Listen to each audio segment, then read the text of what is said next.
Hi hello నమస్తే welcome to top Telugu TV. నేను మీ journalist Naresh. మొత్తానికి వాళ్ళ రాష్ట్ర అవతరణ దినోత్సవ సందర్భంగా తెరపైకి వచ్చినటువంటి ఒక అంశం అదేంటంటే జయ జయ హే తెలంగాణ రాష్ట్ర గీతంగా మారబోతున్న అంటే ఆమోదించబోతున్న సందర్భంలో ఎంఎం కీరవాణి తను మ్యూజిక్ డైరెక్షన్ అందిస్తున్నారని చెప్పి విమర్శలు వస్తూ ఉన్నాయి. ఎందుకు తన అవసరం వచ్చింది, తెలంగాణలో అటువంటి మ్యూజిక్ డైరెక్టర్స్ లేరా, ఆస్కార్ స్థాయే కావాలా దీనికి అని చెప్పేసి విపరీతంగా సోషల్ మీడియాలో ట్రోల్ చేస్తూ ఉన్నారు. సో ఇప్పుడు ఇట్లాంటి సందర్భంలో మనము నిజంగా కాంగ్రెస్ అంటే మరి రేవంత్ రెడ్డి గారికి తెలిసే ఇదంతా జరిగిందా, లేదంటే నాకు సంబంధం లేదని చెప్పేసి ఆయన అన్నట్టుగా అంటే కవి స్వేచ్ఛకు వదిలేసిన అని చెప్పిన మాట నిజమా? నిజంగా కవులకు ఆ స్వేచ్ఛ ఉంటుందా? కవి మాత్రమే తీసుకోవచ్చా నిర్ణయం?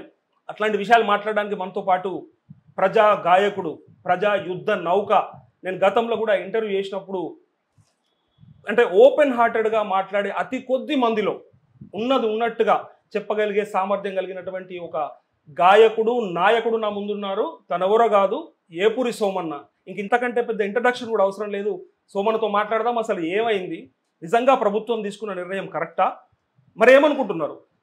మరి కళలకు ఎల్లలేవని చెప్తారు, మరి అది వాస్తవమా, లేదు తప్పు, మన అస్తిత్వం కాపాడాలి, మన ఆత్మ ఉండాలి మన పాటలు అని చెప్పేది వాస్తవమా? తెలుసుకుందాం. సోమన్న పెద్దన్న నమస్తే. నమస్తే అన్న. చాలా రోజులైతుంది.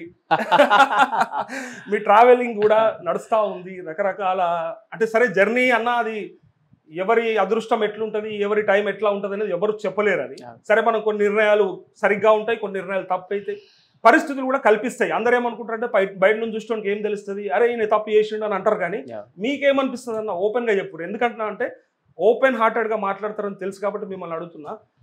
మీ ట్రావెలింగ్ అంతా ఈ జరిగిన ఈ 5 ఏళ్లలో మీ మనసుకు నచ్చినట్టు జరిగిందా? కొన్ని పరిస్థితుల వల్ల కూడా మీరు పోవాల్సి వచ్చిందా? అంటే కొన్ని పరిస్థితుల ప్రభావం, కొన్ని ఒత్తిడిలు, కొన్ని కారణాలు అన్నీ కూడా ఉంటాయి. ఊకనే ఈజీగా ఎందుకు జరుగుతుంది? ఇప్పుడు ఒకటి అనుకుంటాం, ఒకసారి కాదు అవునైతుంది, అవును కాదవుతుంది, కాదు అవునైతుంది, అవును కాదవుతుంది. ఒక సినిమాలో కూడా డైలాగ్ ఉంది, ఇయాలిటీ రైట్ రేపు రాంగ్ అవ్వచ్చు, ఇయాలిటీ రాంగ్ రేపు రైట్ కావచ్చు. అంటే అదే అది జీవితాల డైలాగ్లే అయ్యి. ఆయన ఆ రచయిత ఆయనకున్న అనుభవం తెర మీద రాసి వినిపించచ్చు, కానీ అది లైఫ్ లో జరిగినటువంటి అనుభవాలు. అందువల్ల నేను ఇవాళ మొన్న అనుకున్నది కాదు అయింది, రేపు అనుకోపోయేది రైట్ అవుతుంది, అంతే ఏం లేదు. అంతే. అందువల్ల దానికి ఇప్పుడు నేను ఏదో అయినంత మాత్రాన నా చుట్టూ చేరి ఓహో మావుడు ఇదైపోయింది అని భజన చేసి, లేదా మొత్తమే అయిపోతే అసలు అయిపోయింది దీని పని అని చెప్పేటోళ్ళు వీళ్ళని నేను ఎవరిని నమ్మా, వాని నమ్మా వీని నమ్మా. నా మనసు ఏం చెప్తుందో అది చేసుకుంటూ వచ్చిన, తప్పైనా నా మనసే శిక్ష, అది సంతోషమైనా నా మనసే శిక్ష. అందువల్ల కొన్ని ఒడిదొడుకులు, కొన్ని తప్పటడుగులు, కొన్ని తప్పిదాలు, కొన్ని రైట్స్, కొన్ని రాంగ్స్, ఇవన్నీ కలిస్తేనే జీవితం. అంతే. మనం ఏగానే పంట పండకపోవచ్చు, అయినంత మాత్రాన మొత్తమే ఆ భూమిని దూషించి ఈ పంట అసలు వద్దే వద్దు అని మొత్తం వ్యవసాయమే చేసుకుంటే రైతు ఎట్లయితాడు? అందువల్ల రాజకీయ క్షేత్రంలో ఉన్నాం కనుక గెలుపోటములు, ఫెయిల్యూర్స్, సక్సెస్ ఇవన్నీ సహజమే. ఓ పాట రాస్తే మహాద్భుతంగా హర్షించినటువంటి సమాజం ఓ నిర్ణయం తీసుకుంటే ఇలా అని దూషించారు. దానికి నేనేం కుంగిపోలేదు. ఏం చేస్తే రైటో మళ్ళా అది అన్వేషించేటువంటి దారిలో ఉన్నా, ఏం చేస్తే కరెక్టో దాన్ని వెతికేటువంటి పనిలో ఉన్నా. అందువల్ల నేను పొగిన్నోని చూసి ఎగిరి దునికేది లేదు, నన్ను విమర్శిస్తోని చూసి కుంగిపోయేది అంతకంటే లేదు. నేను అనుకున్నటువంటి గోల్ నాకుంది, అది ఎప్పుడు రీచ్ అవుతా, ఎలా రీచ్ అవుతానో దాని టైం వచ్చినప్పుడు అయిపోతుంది. పైగా మీ కష్టాన్ని మాత్రమే నమ్ముకున్నారు కాబట్టి ఇదంతా టెన్షన్ కూడా పడాల్సిన అవసరమే లేదు. అంతే కదా? నిజంగా ఇచ్చింది కాదు, ఎవడు పెట్టిన భిక్ష. అంతే కదా? కష్టాన్ని నమ్ముకొని బతికేటువంటి వాళ్ళం, ఆ కష్టంతో పైకి వచ్చినటువంటి వాళ్ళం, 24-25 ఏళ్ల క్రితం మొదలుపెట్టినటువంటి ప్రయాణం ఇక్కడి వరకు వచ్చినాం. డబ్బును పోగు చేసి పైసలు మూటగట్టి ఈ ప్రయాణం మొదలు పెట్టలే. కాళ్ళ గజ్జలు, ఆ గోసి గొంగిడి అవి కొనుక్కోవడానికి డబ్బులకే నానాయాతన పడ్డాం.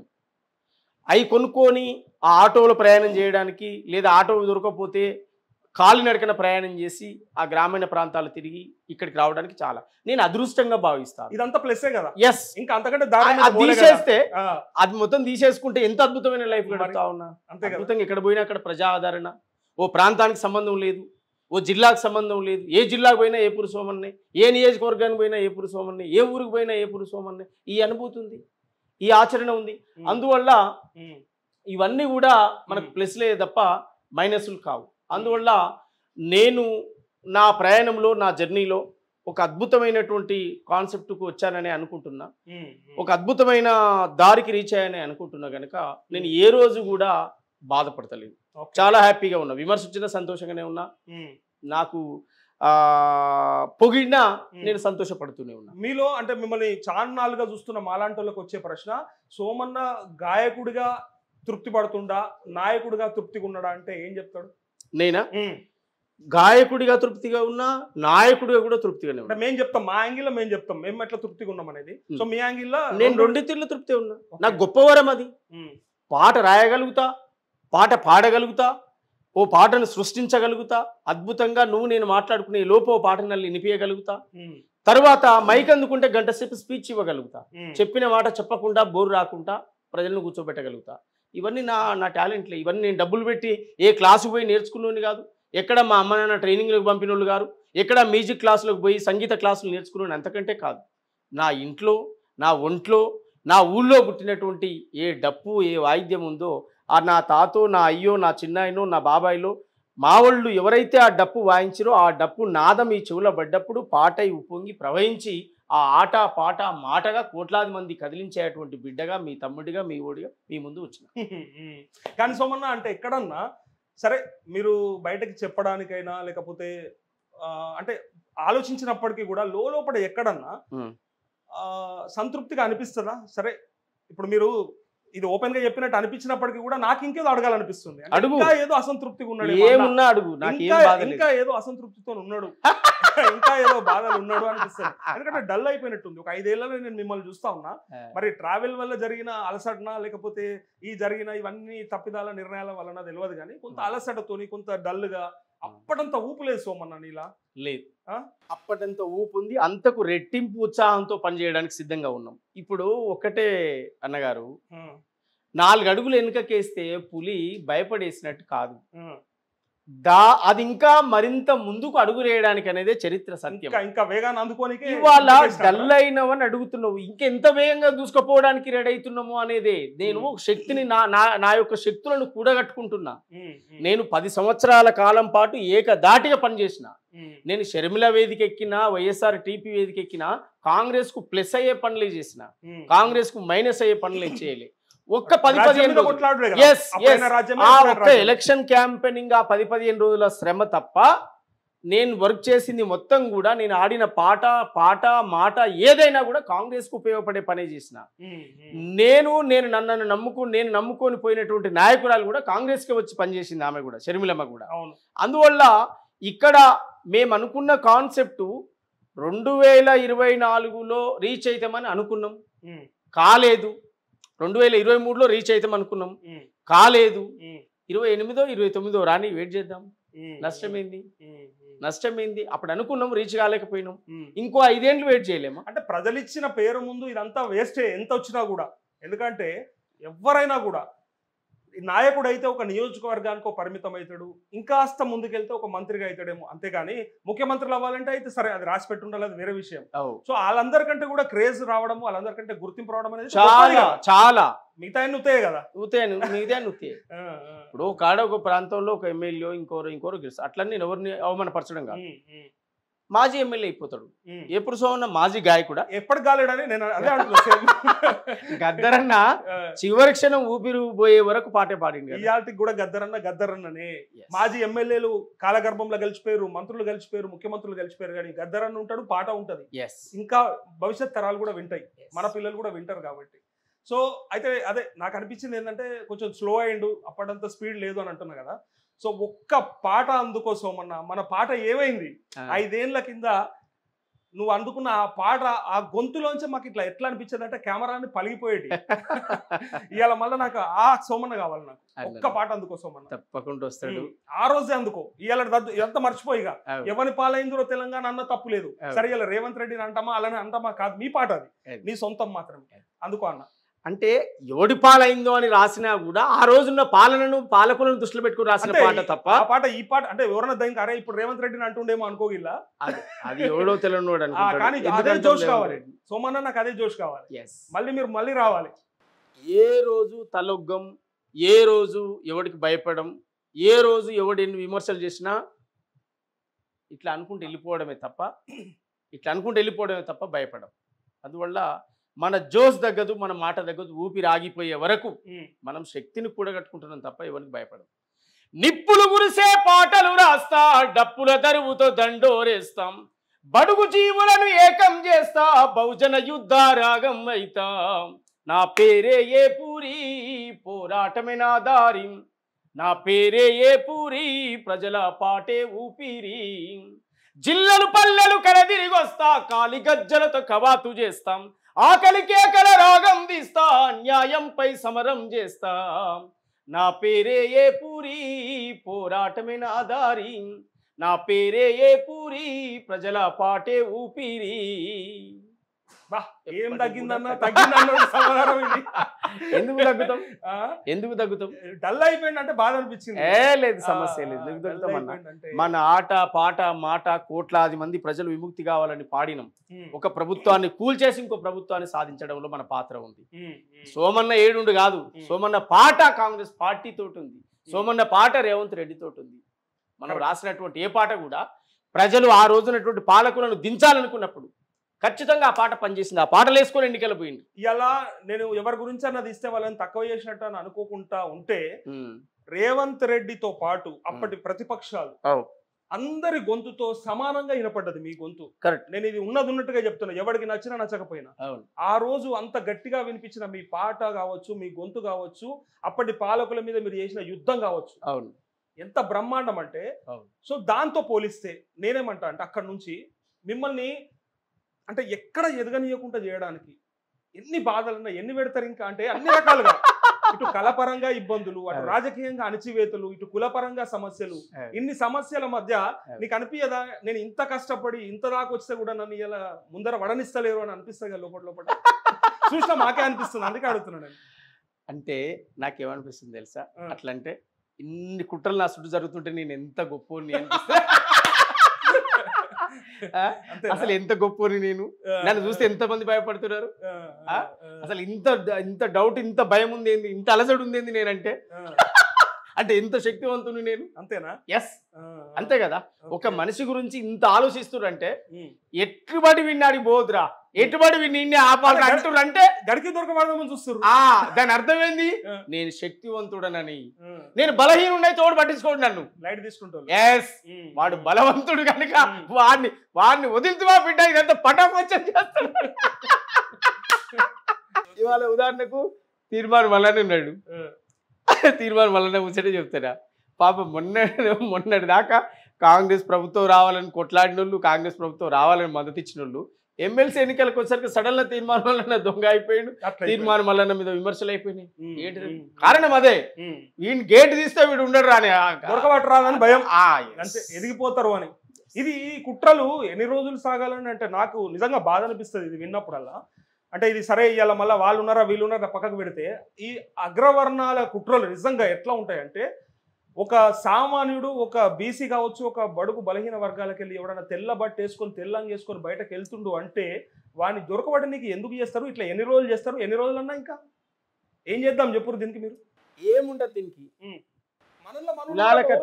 కులాలకు అతీతంగా చదువుకున్నోళ్ళు, బుద్ధిమంతులు, బుద్ధిజీవులు, తెలివి కళ్ళంతా ఒక్కడ చేరాలి, ఒక ఆలోచనను షేర్ చేసుకోవాలి. కులాలకు అతీతంగా అది ఏ కులమన కానీ ఆయన స్వభావం ఏమున్నది? పేదోని ప్రేమించే స్వభావం ఉందా? లేనోని అనగదొక్కే స్వభావం ఉందా? అనగదొక్కేటోడైతే వాడిని అవతలికి దొక్కాలి, మన అవతలికి దొక్కాలి. వాడు మంచోడైతే దగ్గర తీసుకోవాలి, మనం మద్దతు ఇవ్వాలి.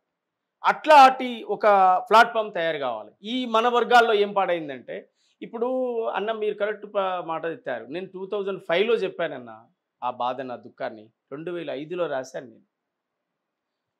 60 ఏండ్ల స్వతంత్రం అంత ఒట్టి అబద్ధం, పదవుల వేటాదప్ప ప్రజాస్వామ్యం ఎక్కడిది, అయ్య దిగితే కొడుకెక్కి ఆస్తులన్నీ పెంచుకుండ్రు, అందిన కాడి కళ్ళ దోసుకొని దాసుకుండ్రు బహుజనా, మన బతుకెన్నడు మారురం, మహజనా మన రోజులెన్నడొచ్చురోం, జెండాలు మోసిన జనమును పోగేసిన, దండాలు పెట్టిన ప్రజలను కూడగట్టినం, కరపత్రము పంచిన ఆ పోస్టరు అతికించిన వాహ్! మా లీడర్ వచ్చిండని మైకు పెట్టి మొత్తుకున్న బహుజన మన బతుకెన్నడు మారురం మహజనా మన రోజులెన్నడొచ్చురం బహిరంగ సభను పెడితే బ్యానరు కట్టేది మనం నాయకుడొస్తుండంటే డప్పులు కొట్టేది మనం గొర్రెలను ధరలిచ్చినట్టు డీసీఎములు మన కాయే హెలికాప్టర్లు వచ్చి దొరలు వేదికెక్కి పోజు కొట్టే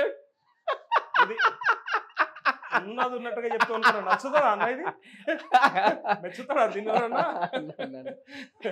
ఇది 2005లో చెప్పినట్టు. ఇది అందువల్ల ఇది ఏంటంటే ఇప్పుడు సోమన్న ఏం కోరుకుంటాడు అంటే సోమన్నో నరేష్ అన్నో ఏం కోరుకుంటాం అని అంటే అరే ఈ వర్గాలు ఎదగాలని కోరుకుంటాం. ఎదిగినోడు ఎదిగినట్టో ఎనుకున్నోడు దొక్కుతుంటాడు. ఎదిగినట్టు ఎనుకున్నోడు దొక్కుతుంటాడు. ఒకవేళ ఈ ఎదిగిన దాంట్లో ఎవడన్నా బుద్ధిజీవుడై నలుగురు కోసం ఆలోచిస్తే ఈ వెనకబడ్డాడు ఏం చేస్తాడు ఎరికైనా వాడిని ముందుకు పోనీయాడు, వాడిని గుంజుతా ఉంటాడు. అరే దరిద్రం ఏంటంటే ఈ వర్గాలలో ఉన్నోడే గుంజుడు ఇంకా దొరకబట్టుడు కావాలని మన వర్గపోతోనే మనల్ని అనిపించుడు. అట్లాంటి పరిస్థితులు ఉన్నాయి కనుక అవి మారాలి అంటే కాలక్రమేపీ మారుతాయి. ఒకసారి ఏది మార్పు జరగదు. బుద్ధుడు ఈ ప్రపంచాన్ని విశ్లేషించినప్పుడు, బుద్ధుడు ఈ సమాజంలో ముందుకెళ్ళినప్పుడు, లేదా మహాత్మా పూలే ముందుకెళ్ళినప్పుడు, లేదా బాబాసాహెబ్ అంబేద్కర్ ముందుకెళ్ళినప్పుడు, లేదా కాన్షీరామ్ ముందుకెళ్ళినప్పుడు, వీళ్ళ జీవితాన్ని మొత్తం స్టడీ చేసినప్పుడు వీళ్ళు ఏ ఒక్కక్కడ ఆగిపోలే, ఏ ఒక్క విమర్శతో ఆగిపోలే, ఏ ఒక్క తప్పుడు మాటతో కుంగిపోలే, ఏ ఒక్క నిందలతో బందెలతో బాధలతో వీళ్ళు ఆగిపోలే, సాగిపోవడమే స్టార్ట్ చేశారు. అంటే ఇప్పుడు ఈ ఉదాహరణలు చూస్తే వాళ్ళు ఇంకెంత కష్టపడ్డారా అనిపిస్తుంది. చాలా చాలా ఇప్పుడు ఈ దొంగల దాడి చూస్తుంటే నిజంగా వాళ్ళు అన్ని దాటితేనే ఆ మహనీయులు అయ్యారని అనిపిస్తుంది. కరెక్ట్. అన్ని గాయాలు పడితే అంత హాయిగా అంత అద్భుతంగా తీర్చిదిద్దబడ్డారు. మన పరిధిలో మనమే ఇంత భరిస్తున్నాం కదా.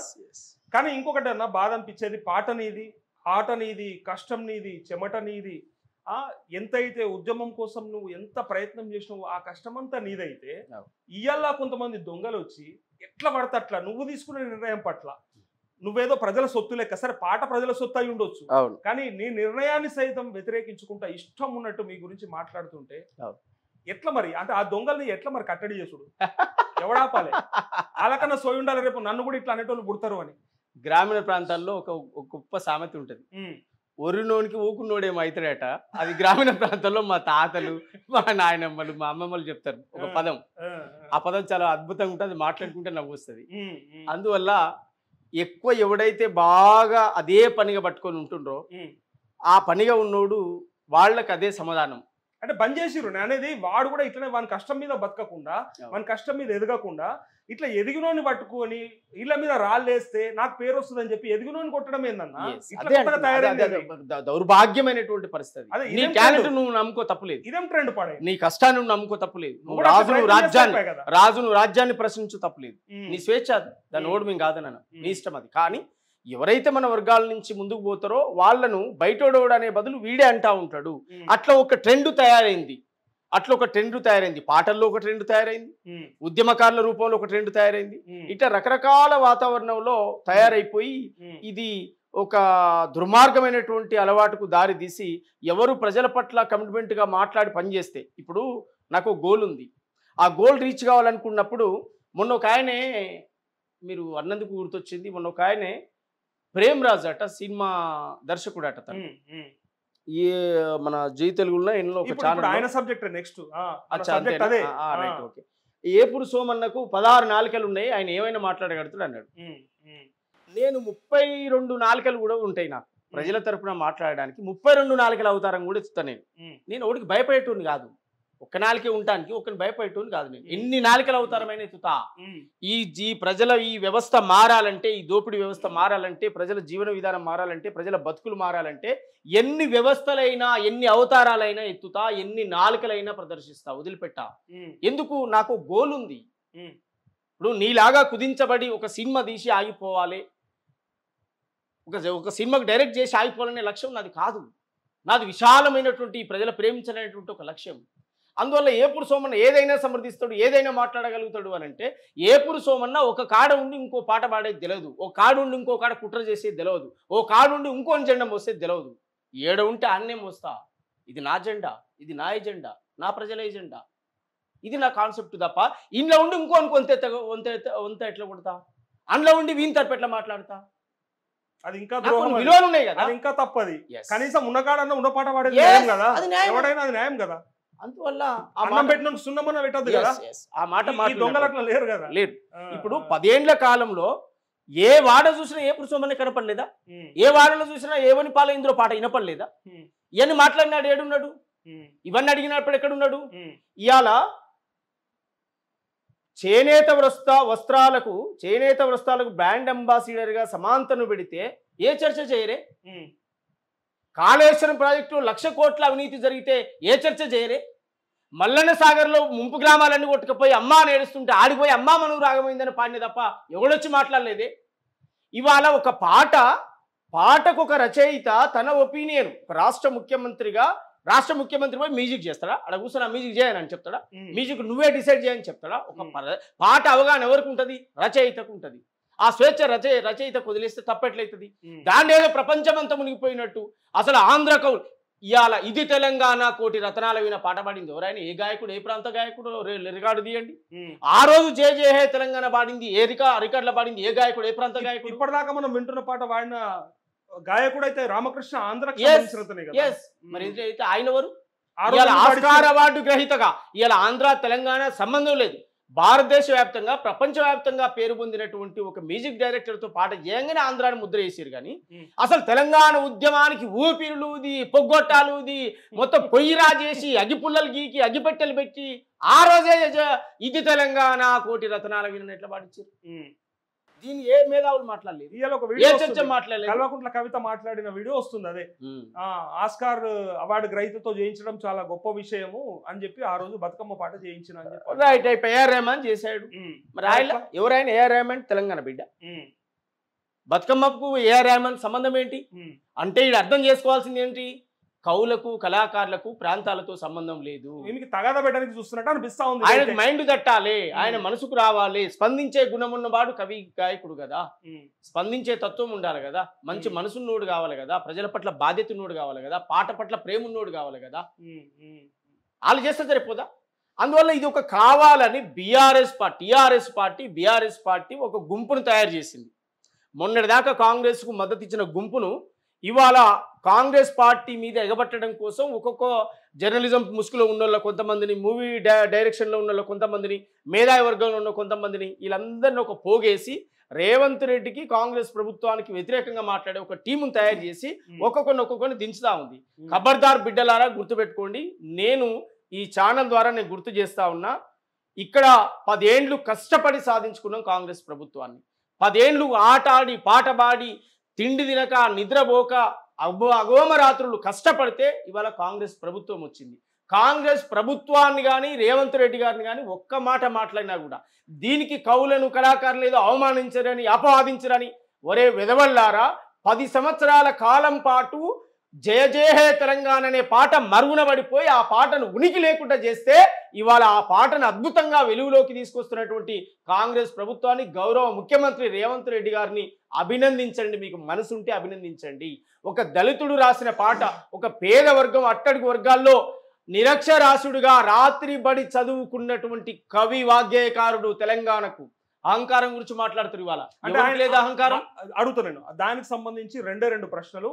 ఆ ప్రేమ్ రాజు డైరెక్టర్ కూడా ఏమన్నాడంటే, నాకు మ్యూజిక్ డైరెక్టర్తో ప్రాబ్లం లేదు, ప్రభుత్వంతో ప్రాబ్లం లేదు, రేవంత్ రెడ్డి గారితో అసలు ఇష్యూ లేదు, నాకు ఎవరి మీద వ్యతిరేకత భావం లేదు.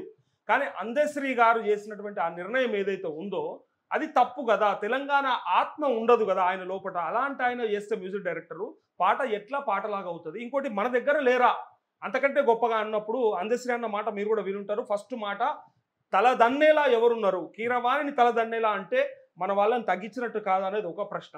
2వ ప్రశ్న, క్యాసెట్లు చేసుకునే వాళ్ళు ఎంతమంది అన్నా ఉండొచ్చు అని ఎంత చీప్గా మాట్లాడంటే, అంత చులకన భావమా? నిజంగా అందశ్రీ గారి భావనే అట్లా ఉన్నదా అంటే ఆయన స్వభావమే అదా అనేది క్వశ్చన్కి వచ్చింది. ఇప్పుడు వీళ్ళ స్వభావాలు ఏంటి? తెలంగాణ కవులను, కళాకారులను ఏ పాటి దగ్గర కూర్చోబెట్టుకొని మాట్లాడిండ్రు? ఆ మాటలు ఎందుకు? రసమై బాలకిషన్, ఇప్పుడున్న దేశపతి శ్రీనివాసు, ఇప్పుడున్న రసమై బాలకిషన్, ఇవాళ మాట్లాడుతున్న ప్రేమ్ రాజు ఎవరోని దగ్గర కూర్చోబెట్టుకొని మాట్లాడిండ్రు? ఎవరోని దగ్గర చేరదీసిర్రు? ఎంతమంది తెలంగాణ కవులను పెట్టి సినిమాలు తీసిర్రు? వీళ్ళు తీసిన సినిమాలలో ఆంధ్ర నటులు లేరా ఉన్నారు, అదంతా రసమై బాలకృష్ణ సినిమాలు తీయలేదా, సొంతం, ప్రేమరాజు సినిమాలు తీయలేదా, సొంతం. ఇది ఈ పాట అందశ్రీది కాదా, అందశ్రీకి రైట్స్ లేవా, పాట ఒక రచయితగా ఒక గాయకుడిగా ఆ మాత్రం స్వేచ్ఛ లేదా, ఈ మ్యూజిక్ డైరెక్టర్ అయితే బాగుంటది అని అనుకునే హక్కు లేదా, పాట ఆయన ఈడోడు ఆడోడండి మాట్లాడడానికి, పనికిమాల చర్చ చేస్తారు, పనికిమాల 10 సంవత్సరాల పాటు కళాకారులను బానిసలుగా చేసి కూలీలుగా చేసి ఎట్టి చేసి మట్టి మోయించి ఇప్పటికీ చెత్త చెదారం ఎత్తిపోసే కాడ కళాకారుల పాటలు పెట్టి కళాకారులను మొన్నటిదాకా ప్రభుత్వంలో ఉండి ఊరేగించి వాళ్ళను నానా తంటాలు పెట్టి వాళ్ళకి జీతాలు ఇయ్యక జీతాలు కట్ చేసి వేధించి టార్చర్ చేసి ఇబ్బంది పెట్టిన దాంట్లో రసమై బాలకిషన్ లేడా, రసమై బాలకిషన్ ఏ కళాకారుని ఎదగనిచ్చిండు, ఎమ్మెల్యే అయితే ఎమ్మెల్యేకి ఎమ్మెల్యే ఆయనే ఉండాలి, పాట పాడెక్కడ మైక్ ఆయన పట్టాలి. అందశ్రీ పాట గురించి కానీ జయ జయ హే తెలంగాణ గురించి కానీ ఎవడు మాట్లాడినా ఊకోం, ఖబర్దార్ తస్మత్ జాగ్రత్త, మీకు పాటల గురించి మాట్లాడే అర్హత లేదు, ఎవరి తరపున కొట్లాడిరు, మీరు ఏడ ఉన్నారు, మీరు ఏడబన్నారు, పదవులు ఇస్తే మూసుకొని కూసురు, ఇవాళ తెర మీదకి వచ్చి మాట్లాడుతురా. అదే వాళ్ళు తీసుకున్న సొంత సినిమాలు కానీ ఏదైనా సరే ఎవరినైనా పెట్టుకోని కానీ. అవునండి, అందశ్రీ ఈ పాట అందశ్రీ ఎట్లయితది, అందశ్రీ రాసి జాతికి అంకితం చేసి తెలంగాణ గేయం అవుతుంది, అలా తెలంగాణ పాట ఇది, నువ్వు ప్రజల పాట. ఒక్కటే మళ్ళొక్కసారి గుర్తుపెట్టుకోండి, మీరు బాగా పాయింట్అవుట్ చేయండి, బాగా పాయింట్అవుట్ పాట సోమన్నది, ప్రజల పాట, సృష్టికర్త ఎవరు, నీ నోట్లున్నంత సృష్టికర్త ఎవరు, ప్రజల పాట కూడా ఒక సృష్టికర్త ఉంటాడే కదా, ఎవరు, అందశ్రీ. ఎర్రకోట జాతికి అంకితమే, దాన్ని కట్టిన కూలీలో ఎవరు, తాజ్మహల్ జాతికి అంకితమే, దాన్ని కట్టిన కూలీలో ఎవరు, దానికో సృష్టికర్త ఉంటాడా, ఉంటాడు, ఉంటేనే అవుతుంది అది. అది చెప్ప అయినాక బయటకు వచ్చినాక అది అందరిది అయితే జాతిది కదా. అరే మళ్ళట్నే అందరిది జయ జయ హే తెలంగాణ, తెలంగాణ జాతికితో, రచయిత ఎవరు, ఎవరు అంటే రచయిత పేర్లు మార్చుకోవచ్చా, రచయిత పేరు మారుస్తావా, రచయిత ఎవరన్నా పెట్టుకోవచ్చా మ్యూజిక్ డైరెక్షన్, ఎట్లా ఖచ్చితంగా పెట్టుకుంటాడు, నిన్ను అడుగుతాడా, నిన్ను అడగాలనా, నువ్వు ఏంటిదని అడుగుతాడు, నువ్వేంటిది, నువ్వు 4 సినిమాలు నీ పూట కోసమో నీ పబ్బం కోసమో తీసుకున్నావు, నువ్వేంటిది పెద్ద ఇదా, ఇక్కడ ఉన్న వాళ్ళు పనికిరారా, నువ్వేంటిదని ఇక్కడ అక్కడ సంబంధం లేదా, తెలంగాణ పాటకు ఒక ఆస్కార్ అవార్డు గ్రహీత మ్యూజిక్ కొట్టకూడదా, అంత తెలంగాణ పాట అంత చీప్ గా ఉందా, తెలంగాణ పాట అంత పనికిరాందా, తెలంగాణ పాట గొప్ప కీర్తి ఉండొద్దా, రాసుడు కూడా ఆస్కార్ అవార్డు గ్రహీత రాయొచ్చు, ఎందుకు రాస్తాడు, ఎందుకు రాస్తాడు, ఉద్యమాన్ని మోసినోడు, అందశ్రీ తెలంగాణ ఉద్యమాన్ని మోసినోడు, రాయించవచ్చు కదా, చంద్రబోస్ లాంటి వాళ్ళతో రాయించవచ్చు కదా, ఎవరు ఆస్కార్ అవార్డు గ్రహీతలతోనే రాయించవచ్చు కదా, మరి అట్లా అనుకుంటే గనక. ఈడ ఒక్కటి మనం గుర్తుపెట్టుకోవాలి, ఏ పాట కూడా నీకు పనిగట్టుకొని పేరు పెట్టి రాస్తే వచ్చేది కాదు, ఏ పాట కూడా నీకు డబ్బులు ఇచ్చి కూసోబెడితే రాసిన, వీళ్ళు సినిమాల్లో కనుక 10 నిమిషాల పాటలు రాసి 5 నిమిషాల పాటలు రాసినట్టు కాదు. తెలంగాణ జాతీయ గీతం అనేది ఆయన నర నుంచి వచ్చినటువంటి పాట, ఆయన రక్తంలోంచి రాసినటువంటి పాట, ఇది ఉద్యమాలతో నడిచినప్పుడు రాసినటువంటి పాట, ఇది ఏసీ రూమ్ లో కూర్చొని ఒక స్టోరీ చెప్తే ఒక కథ ఇని ఓహో ఇది బాగుంటుందని రాసిన పాట కాదు, ప్రజల అనుభవాలు, ప్రజల కష్టాలు, ప్రజల దుఃఖాన్ని ఉడబోసి రాసినటువంటి పాట.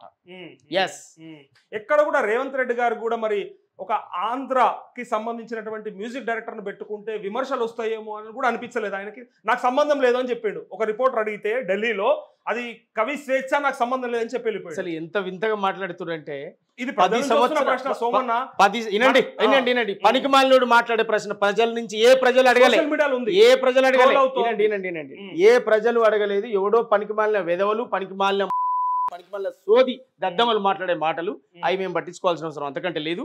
జయ జయ హే తెలంగాణ అద్భుతమైనటువంటి పాట, అది ఆంధ్ర తెలంగాణతో సంబంధం లేదు, ప్రాంతాలతో సంబంధం లేదు. ఆస్కార్ అవార్డు గ్రహీత కీరవాణి గారు దాన్ని మ్యూజిక్ చేసారు, అది రచయిత యొక్క స్వేచ్ఛ, అస్సలే తప్పు కాదు. ఆ పాటను అణిచేసిన మీదే తప్పు, సీమాంధ్ర పాలకులు కాంట్రాక్టులు ఇచ్చింది మీరే, కమిషన్లు దొబ్బింది మీరే, అన్ని రంగాల్లో తెలంగాణ నిలువన దోసుకున్నది మీరే. ఎవరు పాడుతున్నారు ఆ పాట, ఇప్పుడు ఎవరు పాడుతున్నారు ఆ పాటని, ఏ పాటను, జయ జయ హే తెలంగాణ ఇప్పుడు ఎవరితో పాడిస్తున్నారు, ఏంది ఎవరితో పాడిస్తున్నారు, మ్యూజిక్ డైరెక్టర్ వచ్చి కీరవాణి రాసింది అందశ్రీ, అడిగేది అదే ఎవరితో పాడి, బాగా గుర్తుపెట్టుకోండి, పాట ఎవరు పాడుతున్నారు, మ్యూజిక్ ఎవరు చేస్తున్నారు అనేది కాదు. అంటే ఒక సోమన్న వినండి, ఒక్క మాట వినండి, ఎందుకు సోమన్న, ఎందుకు సోమన్న లాంటి గాయకుడు కంటే ఎక్కువ ఎందుకు పాడాలి, ఈ మట్టి తెలుసు, ఈ ప్రాణం తెలుసు, ఈ ఆత్మ తెలుసు, నీకు కష్టం తెలుసు, మీరు బాగా గుర్తుపెట్టుకోండి. సోమన్న ఎందుకు పాడు, మీరు బాగా గుర్తుపెట్టుకోండి, ఆ రచయిత యొక్క స్వేచ్ఛ, ఆ స్వేచ్ఛను ఎందుకు హరించడానికి నువ్వు అంటున్నా. రచయిత ఏమంటున్నాడు అంటే, నాది కాదు, నేను కీరవాణి గారికి అప్పయ్యేసిన ఆయన ఎవరితో పాడించుకుంటాడు అని. అవును ఉంటది, అరే ఖచ్చితంగా తెలంగాణలో ఉంటుంది. లేరా అనేది అరే మళ్ళట్నే మీరు అసలు చేసిందంతా చేసి సర్వనాశనం చేసే కాడ అన్ని చేసేసుకొని పాట కాడికి వచ్చేసరికి ఆయన మాట్లాడతాడు ప్రేమరాజు ఈ పాట దాని బడ్జెట్ అంతా ప్రభుత్వం తీస్తుంది. ఏమైతుంది బడ్జెట్? ఏ బడ్జెట్లు నడుస్తున్నాయి? ఎవరింటికి వెళ్ళి ఇస్తున్నారు? ఏమి నడుస్తుందంతా? ఒక పాట రికార్డింగ్ చేస్తే ఎంత అవుతుంది? ఆయన బడ్జెట్ గురించి మాట్లాడుతున్నాడు. ఎంత విచిత్రం అంటే అంత విచిత్రం. అందువల్ల అది పనికిమాలిన కామెంట్ అన్న. ఇది కావాలని టీఆర్ఎస్ పార్టీ ఒక గ్రూపును తయారు చేసి ఎగదోలేటువంటి ప్రయత్నాలు జరుగుతూ ఉన్నాయి. దీన్ని తీవ్రంగా ఖండిస్తున్నాం. జయ జయ హే తెలంగాణ 2వ తారీఖు రావాల్సిందే. దాన్ని కోట్లాది మంది ప్రజలు ఆవిష్కృతమైతే కోట్లాది మంది ప్రజలు గుండెల్లో పెట్టుకొని చూసుకుంటారు ఆ పాటను, గుండెల్లో దాచుకుంటారు ఆ పాటను. అంతే, ఎస్, తిరుగు లేదు ఇక, తిరిగి మార్చేది కూడా లేదు ఇక. ఎందుకు మారుస్తావు? రచయిత ఒక ఒపీనియన్, రచయిత ఒక ఒపీనియన్. నువ్వోరు చెప్పడానికి రచయిత అహంకారమే అడ్డం పడ్డది అనేది తప్పు. అహంకారం ఎవరికి లేదు. అహంకారంతో అలిసినటువంటి వాళ్ళు వీళ్ళే. పాటగాన్లను చిల్లరగాన్లాగా చూసింది వీళ్ళే. కళాకారులను అవమానించింది వీళ్ళే. రచయిత అహంకారం కాదు. ఆయన విధానము, ఆయన పద్ధతి, ఆయన వ్యవహారం అందశ్రీ అనేటువంటిది ఒక గొప్ప కవి. అర్థమైందా? ఆయన తీసేసినట్టు ఇది ఎందుకు ఉంటుంది అది ఎందుకు ఉంటుంది అని మాట్లాడితే నువ్వు పోయి దగ్గర కూర్చొని మాట్లాడు, సందర్శించి అన్న ఏం జరిగిందని ఆయనతో సంభాషించు, మాట్లాడు. ఫోన్ చేసి ఇష్టం వచ్చినట్టు నువ్వు రెచ్చగొట్టి మాట్లాడి అవి రికార్డ్ చేసి ఆ యూట్యూబ్లో పెట్టి తెల్లారితరిగా పేపర్లు వచ్చి ఇదంతా ఏంది? కావాలని కుట్రపూర్తంగా జరిగినటువంటి దాడి కాకపోతే ఏంటిది అది? సో ఇంకొకటి, సరే ఇప్పుడు మీరు కాంగ్రెస్లో ఉన్నారు కాబట్టి రేవంత్ రెడ్డి గారి నిర్ణయం, మన రాష్ట్ర చిహ్నం గురించి కూడా పెద్ద టాపిక్ వచ్చింది. ఇప్పుడు కాకతీయ కళాతోరణం తీసేసి అట్లే చార్మినార్ బొమ్మను కూడా తీసేయాలని చెప్పి ఆలోచన చేస్తున్నారు అన్నప్పుడు, సో ఇది మరి ఇన్ని సంవత్సరాలుగా ఉన్నా కూడా ఇవాళ ఎందుకు ఇన్ని సంవత్సరాలు ఉందా? ఎన్నేళ్ళ నుంచి ఉంది? అంతకుముందు ఉంది. ఉమ్మడి రాష్ట్రంలో ఉందా? ఉమ్మడి రాష్ట్రంలో ఎక్కడ? అదే ఈ 10 ఏళ్ళ ముచ్చట. ఎస్, 10 ఏళ్ళు. మరి కేసీఆర్ కు ఆయనే కనీసం ఈ రోజు రేవంత్ రెడ్డి గారన్నా ఉన్న అధికారులను, కళాకారులను, ఉద్యమకారులను పక్కన కూర్చోబెట్టుకొని ఓ కోదండరామ్నో లేకపోతే అందశ్రీనో ఓ ఉద్యమకారులను కూర్చోబెట్టుకొని మాట్లాడుతున్నాడు. కేసీఆర్ ఎవరిని కూర్చోబెట్టుకొని మాట్లాడాడు? ఎవరిని కూర్చోబెట్టుకొని సంప్రదించాడు? ఆయన నచ్చిన కూర్చోబెట్టుకుంటాడు. ఏది ఎవరు ఏడా ఏదైనా రికార్డెడ్ కనిపించిందా మనకు? కనీసం ఇట్లా కూర్చున్నాము ఇట్లున్నామని కనిపించిందా? ఇప్పుడు నిజాం రాజులకు ఆనవాళ్లు చార్మినార్, కాకతీయ రాజరికానికి ఆనవాళ్లుగా కాకతీయ కళాతోరణం. ఈ రెండు యొక్క సింబాలిక్ ను తీసేసి 69లో జరిగిన ఉద్యమకారులు వారి ఆకాంక్షలు వారి యొక్క చిహ్నంగా వారి యొక్క గుర్తులను పెడుతున్నారు. అది తప్పెట్లయితుంది? ప్రజలకు అనుకూలమైనటువంటి నిర్ణయాలు ముందు తరాలకు ఎట్లా ఉంటే బాగుంటుంది అనేటువంటి ఒక నిర్ణయాలు తీసుకోవడంలో వాళ్ళు ఆలోచించి ఆచితూచి ముఖ్యమంత్రి గారు అడుగులేస్తుండ్రు. దానికి మనసుంటే మంచి మనసుంటే దాన్ని స్వాగతించండి. లేదా నోరు మూసుకొని 10 ఏళ్ల కాలంలో జరిగిన తప్పులేంది ఒప్పులేంది అని నోరు మూసుకొని ఇంట్లో కూర్చోండి. ఇలా బీఆర్ఎస్ తీవ్రంగా విమర్శిస్తోంది ఆ చిహ్నం గురించి. ఎందుకు మారుస్తున్నారు, ఏం అవసరం వచ్చింది అని చెప్పి. అంటే కేసీఆర్ యొక్క చేసినటువంటి పని రాచరికపు పోకడలు. కేసీఆర్ ఒక దొరకు రెడ్లకు తేడా. దొర పోకడ దొరే, రెడ్ల పోకడ రెడ్లే. రెడ్లు జనరల్గా పటేన్లు, రెడ్లు వీళ్ళు బీసీలతో, ఎస్సీలతో, ఎస్టీలతో కొంత కలిసి ప్రయాణం చేసినటువంటి జర్నీలు ఉంటాయి. దొర టోటల్ ఆల్ రెడ్లతో సహా బీసీలను వీళ్ళందరినీ కూడా కలుపుకొని ఏ బిడ్డ ఏంది అని ఏలినటువంటి వాడు దొర. అందువల్ల ఇక్కడ దొరకు రెడ్లకు తేడా ఉంటుంది కనుక దొర పోకట ఏంటంటే దొర చెప్పింది ఊరంతా వినాలి. కనుక కేసీఆర్ యొక్క అహం దెబ్బతింటుంది. చార్మినార్ ఎందుకు తీసేస్తారు? కాకతీయుల కళాతోరణం, రాచరిక పోకడల ఎందుకు తీసేస్తారు ఈ ఆనవాళ్ళు అనేది ఆయన అహంకానికి దెబ్బ. 69 ఉద్యమకారుల యొక్క ఆనవాళ్ళు ఉండాలి అని చెప్పడము ఇది ప్రజాస్వామ్యానికి పునాదే కదా. 69 ఉద్యమకారుల యొక్క సంకేతాలు వారి చిహ్నాలు ఉండాలని పెట్టడము ఇది ఉద్యమాన్ని ప్రేమించినట్టేగా లెక్క, అవునా? అందువల్ల దీన్ని మేము స్వాగతిస్తున్నాం. తెలంగాణ ప్రజలకు అనుకూలంగా ఎన్ని మార్పులు జరగాలనో అన్ని మార్పులు జరిగినా తప్పే లేదు. ప్రజాస్వామ్యానికి పునాది రాళ్లు పడే విధంగా పరిపాలన కొనసాగితే అది అద్భుతమే. ఎంతకంటే ఇంకేం కావాలి? రాచరిక పోకడలు వద్దు, ప్రజాస్వామ్యం కావాలి. రాచరిక పోకడలు వద్దు, ఉద్యమకారుల యొక్క ఆకాంక్షలు నెరవేరాలి. రాచరిక పోకడలు, దొరల నియంతృత్వ పరిపాలన వద్దు, ప్రజాస్వామ్యంగా పాలించేవాడు ప్రజలకు అందుబాటులో ఉండాలని జరుగుతుంది. తప్పెట్లయితుంది? సెక్రటరేట్ ముఖం ఎవడన్నా చూసిండా? ఎవరినైనా కల్పించిండా? ఏ రోజన్నా ముఖ్యమంత్రి మంత్రులకు ఎమ్మెల్యేలకు సమయం ఇచ్చిండా? ముఖ్యమంత్రి అనుకుంటే కలిసిండు తప్ప ఏ రోజన్నా ఎమ్మెల్యే అనుకొని పోయాల ముఖ్యమంత్రిని కలుస్తానికి కలిసిన రోజులున్నాయా? ఇవాళ అది జరుగుతుంది. అది చూడలేక, ఓర్వలేక అనేక విమర్శలు చేసేటువంటి వాళ్ళు ఉన్నారు. అవి పట్టించుకోవాల్సినటువంటి అవసరం లేదు. కానీ ఇక్కడ సోమన్న ఈ ప్రశ్న నీకు కూడా బాధ అనిపిస్తుంది. ఇప్పుడు అట్లాంటి నియంతృత్వ పోగడలున్న కేసీఆర్ ముందు, దొర ముందు నీ తల వంచి కండువా కప్పుకున్న నాడు నీ ఆత్మ ఎంత క్షోభించుంటుంది? లేదంటే నిజంగా అమ్ముడు పోయిందా సోమన్న అంటే దీనికి సమాధానం ఏం చెప్తాడు సోమన్న? ఒక్కటి గుర్తుపెట్టుకోండి బాగా మీరు. వయసు పరంగా వచ్చినప్పుడు నాకు తండ్రి సమానుడు. ఈడ కులము దొర అనే కాసేపు పక్కకు పెడితే ఏజ్ పరంగా వచ్చినప్పుడు నాకు తండ్రి సమానుడు. నా తండ్రి కంటే ఏజ్లో పెద్దవాడు. నేను ఒక తండ్రి అనుకొని నేను నమస్కరించడం తప్పు కాదు. పాలసీని వ్యతిరేకించడం వేరు. పెద్దవాడు కనపడడం చెప్పి పోయి దండం పెట్టి గౌరవించడం వేరు. దీన్ని చూసే తీరును బట్టి ఉంటుంది. కేసీఆర్కు నాకు వ్యక్తిగత వైరుధ్యం నేను గతంలో చెప్పినా, ఇప్పుడు చెప్తున్నా, మళ్ళీ చెప్తున్నా. వ్యక్తిగత వైరుధ్యాలు వ్యక్తిగత పంచాదులు కావు. ఒక పాలసీని ఆయన అమలు చేసినప్పుడు ఆ పాలసీ సరిగా అమలు కానప్పుడే మేము విమర్శించినాం. ఆ పాలసీ అమలు కావట్లేనప్పుడే మేము మాట్లాడినాం. ఇవాళ అదే పార్టీలో చేరినవన్ను మీరు మాట్లాడుతున్నప్పుడు అదే పార్టీకి మేము ఒకనాడు ఊడిగం చేసినాం. అదే పార్టీ జెండాను ఊరుకు మోయడానికి మేము కారకులమైనాం.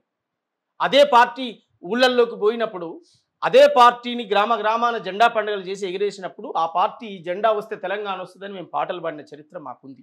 మేము పార్టీ సరే అప్పుడున్న పరిస్థితుల్లో పార్టీ మారడం రైటా రాంగా అనే కాసేపు పక్కకు పెడితే నేను అక్కడ చెప్తున్నా, ఒక తండ్రి సమానుడు కనపడ్డాడు, నమస్తే అని చెప్పి పోయి దండం పెట్టడం, ఆశీర్వాదం తీసుకోవడం తప్పు కాదు. కానీ పాలసీ విధానానికి వచ్చినప్పుడు బరాబర్ నువ్వు దొరవే, నీ అహంకారాన్ని ఖచ్చితంగా వ్యతిరేకిస్తాను. కానీ మిమ్మల్ని అభిమానించే అభిమానులందరి తరపున అట్లే ఈ దొరకి వ్యతిరేకంగా మీరు చేసిన ఉద్యమాన్ని ప్రేమించిన ప్రేమికులందరి తరపున ఒక ప్రశ్న ఏంటిదంటే, మా అందరి తలకాయలు తీసుకుపోయి, మా అందరి ఆత్మగౌరవం తీసుకుపోయి సోమన్న కేసీఆర్ కాళ్ళకాడ పెట్టిండు అని వాళ్ళని మిమ్మల్ని ఒక ప్రతినిధిగా ఊహించుకున్నారు. మీరు వాడిన పాటలు కావచ్చు, మీరు చెప్పిన మాటలు కావచ్చు, మీరు ఇచ్చినటువంటి స్పీచ్లు కావచ్చు, వాటన్నిటిని గమనించి మా అందరికీ సోమన్న ప్రతినిధి అన్నట్టుగా చూసిరు. అలాంటి సోమన్న అక్కడ అట్లా వంగేసరికి మా అందరి తలలు కూడా కేసీఆర్ కాడ పెట్టిండు అనే ఒక భావనకు వచ్చారు. కాబట్టి ఈ బాధతో అన్నటువంటి మాటలు మీ ముందర పెడుతున్నా, వాళ్ళకి ఏం సమాధానం చెప్తారు? మీరు ఇంతమంది అన్నారు, లేదు అది రాంగు, చాలా మంది బాధపడ్డారు. ఒక్కటి బాగా గుర్తుపెట్టుకోవాలి, నేను మావోయిస్ట్ పార్టీలో లేను, నేను కమ్యూనిస్ట్ పార్టీలో లేను. పక్కా పవర్ పాలిటిక్స్ బూజో పార్టీలలో ఉన్నాం, పెత్తందార్ పార్టీలలో ఉన్నాం. ఇది ఎవడు అవునన్నా కాదన్నా ఒప్పుకోవాల్సిందే. అలాంటి పార్టీలలో కొనసాగుతున్నాం మేము. సహజంగా పలకరింపు సహజమే, కౌగలింతలు సహజమే, చేయి కరాచలనాలు సహజమే.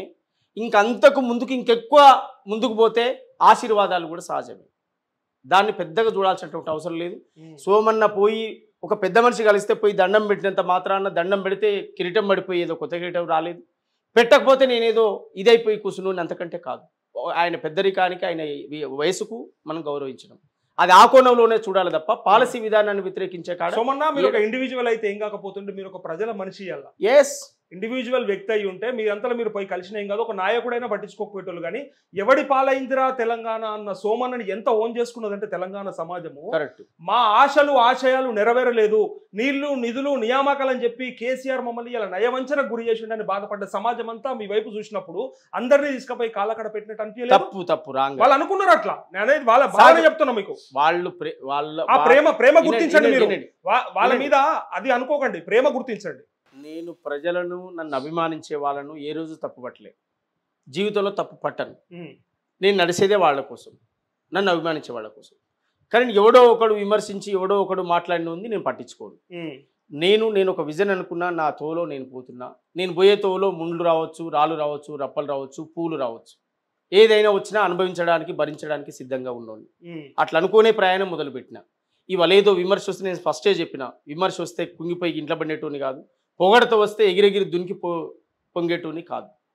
విమర్శ అయినా అది ఏదైనా నేను ముందుకెళ్ళిపోవడమే నా లక్ష్యం. అందువల్ల సహజం అది. రాజకీయాల్లో పవర్ పాలిటిక్స్లో ఉన్నప్పుడు ఒక పార్టీ అధినేత కలిసినప్పుడు ఆ పద్ధతిలోనే మనం మాట్లాడినాం, ఆ పద్ధతిలోనే పోయినాం. మనం ఒక ప్రజాగాయకుడిగా ఒక ప్లాట్ఫామ్ మీద ఉండి ఆ పాలసీని వ్యతిరేకిస్తున్నప్పుడు వ్యతిరేకిస్తూనే మాట్లాడినాం. అర్థమైందా? నా పాత్ర మీరు తప్పుపడుతున్నారు. నా పాత్రను ఏ పార్టీలో ఏ వేదిక మీద ఉంటే ఆ వేదిక యొక్క విషయాన్ని నేను మాట్లాడుతున్నా అని చెప్పిన. అది నా బాధ్యత, నా ఎజెండా. అది నేను నీ పార్టీ యొక్క కండువ కప్పుకొని నీ ఛానల్లో, ఉదాహరణకు చెప్తాను, నీ ఛానల్లో ఇంటర్వ్యూ ఇచ్చుకుంటూ నేను ఇంకో ఛానల్లోని పొగిడితే నీకేమనిపిస్తుంది? నేను నీ ఛానల్ విషయమే మాట్లాడా కదా, నా కృతజ్ఞత కదా అది. దాన్ని ఎందుకు ఆలోచిస్తలేవు? ఒక పార్టీ నుంచి ఇంకో పార్టీకి మారిండు, ఆ పార్టీ మారినప్పుడు ఆ పార్టీ యొక్క నాయకుడు అనేటువంటి మాట ఎందుకు ఆలోచిస్తలేవు? దాన్ని ఇంకో కోణంలో ఎందుకు చూస్తున్నావు? రాజకీయ పార్టీ కదా. ఇంకొక వర్షన్ కూడా ఉంది, ఈ పార్టీలు మారని వాళ్ళు ఎవరున్నారు? అది రాజకీయ పార్టీ కాదా? ఏదైనా ఈజీగా ముఖ్యమంత్రి ఎక్కడి నుంచి వచ్చిండు? ఈ రాష్ట్రానికి తొలి ముఖ్యమంత్రి ఎక్కడి నుంచి వచ్చిండు? టీడీపీ నుంచి వచ్చాడు. ఇప్పుడున్న ముఖ్యమంత్రి ఎక్కడి నుంచి వచ్చిండు? టీడీపీ నుంచి వచ్చాడు. రాష్ట్రానికి ముఖ్యమంత్రులే కాంగలేంది. నేను అడిగేది అదే. మళ్ళీ ఈ బడుగుల మీదనేనా ఈ దాడి అనేది? ఇప్పుడు వాళ్ళు మారొచ్చు, ఆ రోజు మంత్రులుగా వాళ్ళే ఉండొచ్చు, ఆ మొఖాలే ఉండొచ్చు. ఇవాళ మీ కేబినెట్ లో కూడా గా మొఖాలే కనబడుతున్నాయి ఒకటి రెండు. అయినప్పటికీ ఎందుకు అంటే ఈ బక్క పల్సన్ వల్లనా ఈ దాడి? ఎందుకు చేస్తారని, వాళ్ళని ఎందుకు చేయలేరని. ఇంకొకటి, ఇప్పుడు ఈ జాడ్యం అంతా ఏంది అసలు? ఈ రోగం ఏంది అసలు? మనోళ్ళ ఇట్లా వేరే బయటోడు అవసరం లేదు. ఇప్పుడు ఇక మనోడే ఇట్లా చేయడం వల్ల ఎంత దాకా పోతాము? ఈ రోగాన్ని ఎట్లా సెట్ చేయాలి మరి? ఎందుకంటే ఒకరిద్దరైతే తీవ్రంగా, అలా పేర్లు కూడా అవసరం లేదు ఇక్కడ, పేరు కూడా తీసుకోను, కానీ వాళ్ళు ఏది పడితే అది మాట్లాడడము, అట్లా మిమ్మల్ని బాగా అంటే తగ్గించినట్టు చేయడము ఎంతవరకు కరెక్ట్? వాళ్ళు ఎట్లా మారాలి వాళ్ళు? అంటే ఇప్పుడు సరే, ఇంతకుముందు మీరు ఒక చర్చ చెప్పారు కనుక ఆ చర్చ గురించి నేను కొన్ని పేర్లు ఉదాహరణకు తీసుకొచ్చిన. ఎప్పుడైనా నన్ను మీ ఇంటర్వ్యూలో అయినా చూసారా? నేను ఒక కవినో రచయితను విమర్శిస్తూ మాట్లాడింది విన్నారా? ఒక కవిని రచయితను టార్గెట్ చేయడం విన్నారా మీరు? నేను మాట్లాడను. ఇవాళ ఎందుకు మాట్లాడాల్సి వచ్చిందంటే, అందశ్రీ గారి యొక్క పాటను ఒక మంచి జరుగుతున్నప్పుడు ఆ మంచిని స్వాగతించకుండా కించపరుస్తుండ్రు. 10 ఏళ్ళు అధికారంలో ఉండి 10 ఏళ్ళు పరిపాలించి ఏ పాటను పట్టించుకోలే, ఏ మాటను పట్టించుకోలే, అనేక మందిని అవమానించి అనేక మందిని హింసలు పెట్టారు. ఇవాళ ఒక పాట వెలుగులోకి వస్తుంటే దాన్ని ఓర్వలేక ఇట్లా మాట్లాడుతున్నారు అనే అటువంటి కోణంలో నేను పేర్లు పెట్టి సంబోధించిన. అది కూడా నన్ను 16 నాలుకలని మాట్లాడితే, 16 నాలుకలు కాదు 32 నాలుకలు అవతారమైనా ఎత్తుతాం మేము. దానికి బాధపడం. విప్లవోద్యమంలో పనిచేసినాం, ప్రజల కోసమే అనుకున్నాం. దళిత సంఘాల్లో పనిచేసినాం, ప్రజల కోసమే నడిచినాం. ఎస్, ప్రతిపక్ష పాత్ర పోషించడం, దళితుల కోసమే పనిచేసినాం, పేద బడుగు వర్గాల కోసమే పనిచేసినాం, ఎస్సీ ఎస్టీ బీసీ మైనార్టీతో పాటు అగ్రకులాల్లో ఉన్న పేద వర్గాల కోసమే పనిచేసినాం. వారికి రావాలని చెప్పినాం. 2005లో చెప్పినాం, 6లో చెప్పినాం, మా రోజులు రావాలి, ఈ దేశాన్ని లాలి అంటే ఏంటి? ఏ పురుషమన్న ప్రధానమంత్రి కావాలన్నా, ఏ పురుషమన్న ముఖ్యమంత్రి కావాలన్నా అయిపోతాడో అని భయం ఉన్నట్టు చాలా మంది. కళాకారుడే శత్రువు అయిపోయాడు కదా. అందువల్ల దాన్ని ఓర్చుకోలేనటువంటి వాళ్ళు, దాన్ని మాట్లాడలేనటువంటి వాళ్ళు ఎన్నో మాట్లాడుతుంటారు. వానికి ఏజెంట్ అంటూ లేదు, ఒక లక్ష్యం అంటూ లేదు.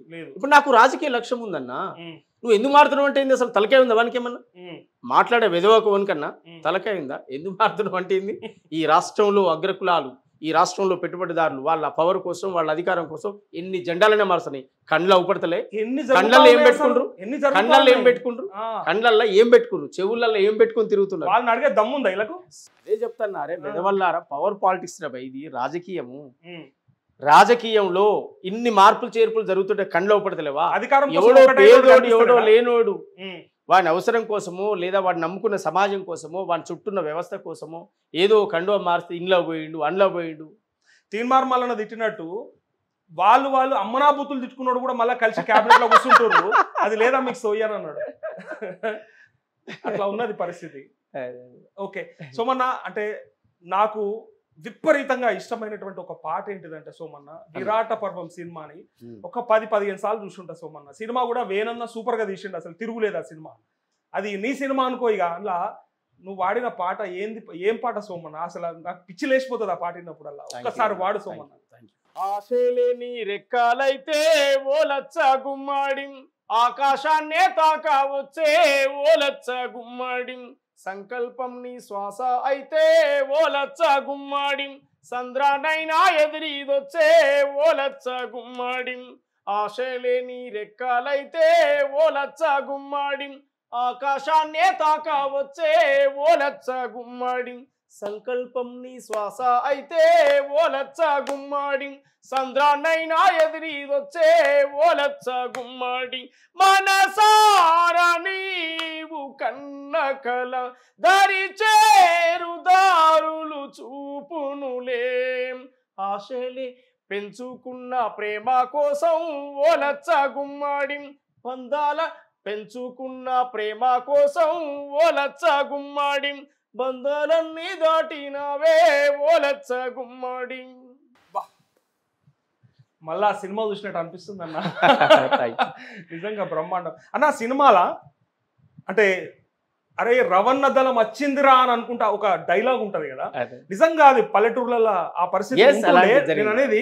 అంటే అంతగా ప్రజలకు అంత దగ్గర ఉండేటోళ్ళ, అంటే మేము నిజంగా ప్రత్యక్షంగా కొంత చూడలేదు కాబట్టి అడుగుతా ఉన్నాం, మీకు అది అనుభవం కాబట్టి అంత భరోసా ఉంటుంది, అంత ధైర్యం ఉంటుంది ప్రజలకి, సామాన్యులు. ఈజీగా అక్కడ ఒక విలేజ్ ఉంటది, చుట్టూ 4 ఊళ్ళ మధ్యన ఒక గుట్ట, ఓ అటవీ ప్రాంతం లాగా ఉంటది. అక్కడక్కడే షెల్టర్ తీసుకుని ఉండేటువంటి వాళ్ళు ఈజీగా పిలిస్తే అన్నా అంటే ఉరికొచ్చేటువంటి అంత అందుబాటులో. ఇప్పుడు కమ్యూనికేషన్లు టెక్నికల్స్ గా ఇదంతా కూడా సెట్ చేసి ఎక్కడ ఏందనే సమస్య. కానీ అప్పుడు ఓ 20-25 ఏళ్ల క్రితం, ఓ 30 ఏళ్ల క్రితం అద్భుతం. ఊళ్ళలోకి వచ్చి హాయిగా పాటలు పాడుకొని గ్రామ సభలు పెట్టి ప్రజలను ఎవడు వేధిస్తుండు, కూలి ఎవడు తక్కువ కూలి రేట్లు కట్టిస్తుండు, ప్రజలను ఎవడు వేధిస్తుండు, జీతగాళ్ళు పెట్టుకుని ఎవడు ఇబ్బందులు పెడుతున్నాడు, ఎవడు కబ్జాలు పెడుతున్నాడు, ఎవడు మోసం చేస్తున్నాడు, ఇట్లాంటివన్నీ పసిగట్టి ఆయన పిలిచి గ్రామంలో పిలిచి గ్రామ సభ పెట్టి. అప్పుడు ఆ కదరు ఆ భయం ఉంటుండే కదా, ఆ భూస్వాములకు కావచ్చు, పెట్టుబడిదారులకు, పెత్తందారులకి. ఇప్పుడు లేకుండా పోయింది. ఎట్లా మరి దీన్ని? సరే జర్నలిజంతోనే మనం ప్రయత్నం చేద్దామా అని మాలాంటి వాళ్ళు చేస్తూ ఉంటే, ఇక మా దాంట్లో మాకు కూడా సేమ్ ఇందాక మీకు అన్నట్టు కళాకారులలో ఎట్లయితే ఉన్నారో జర్నలిజంలో కూడా నేను ఇదోటి అంటే వాడు అదొకటి అన్నాడు, ఇట్లా ఇట్లా తయారైపోయింది.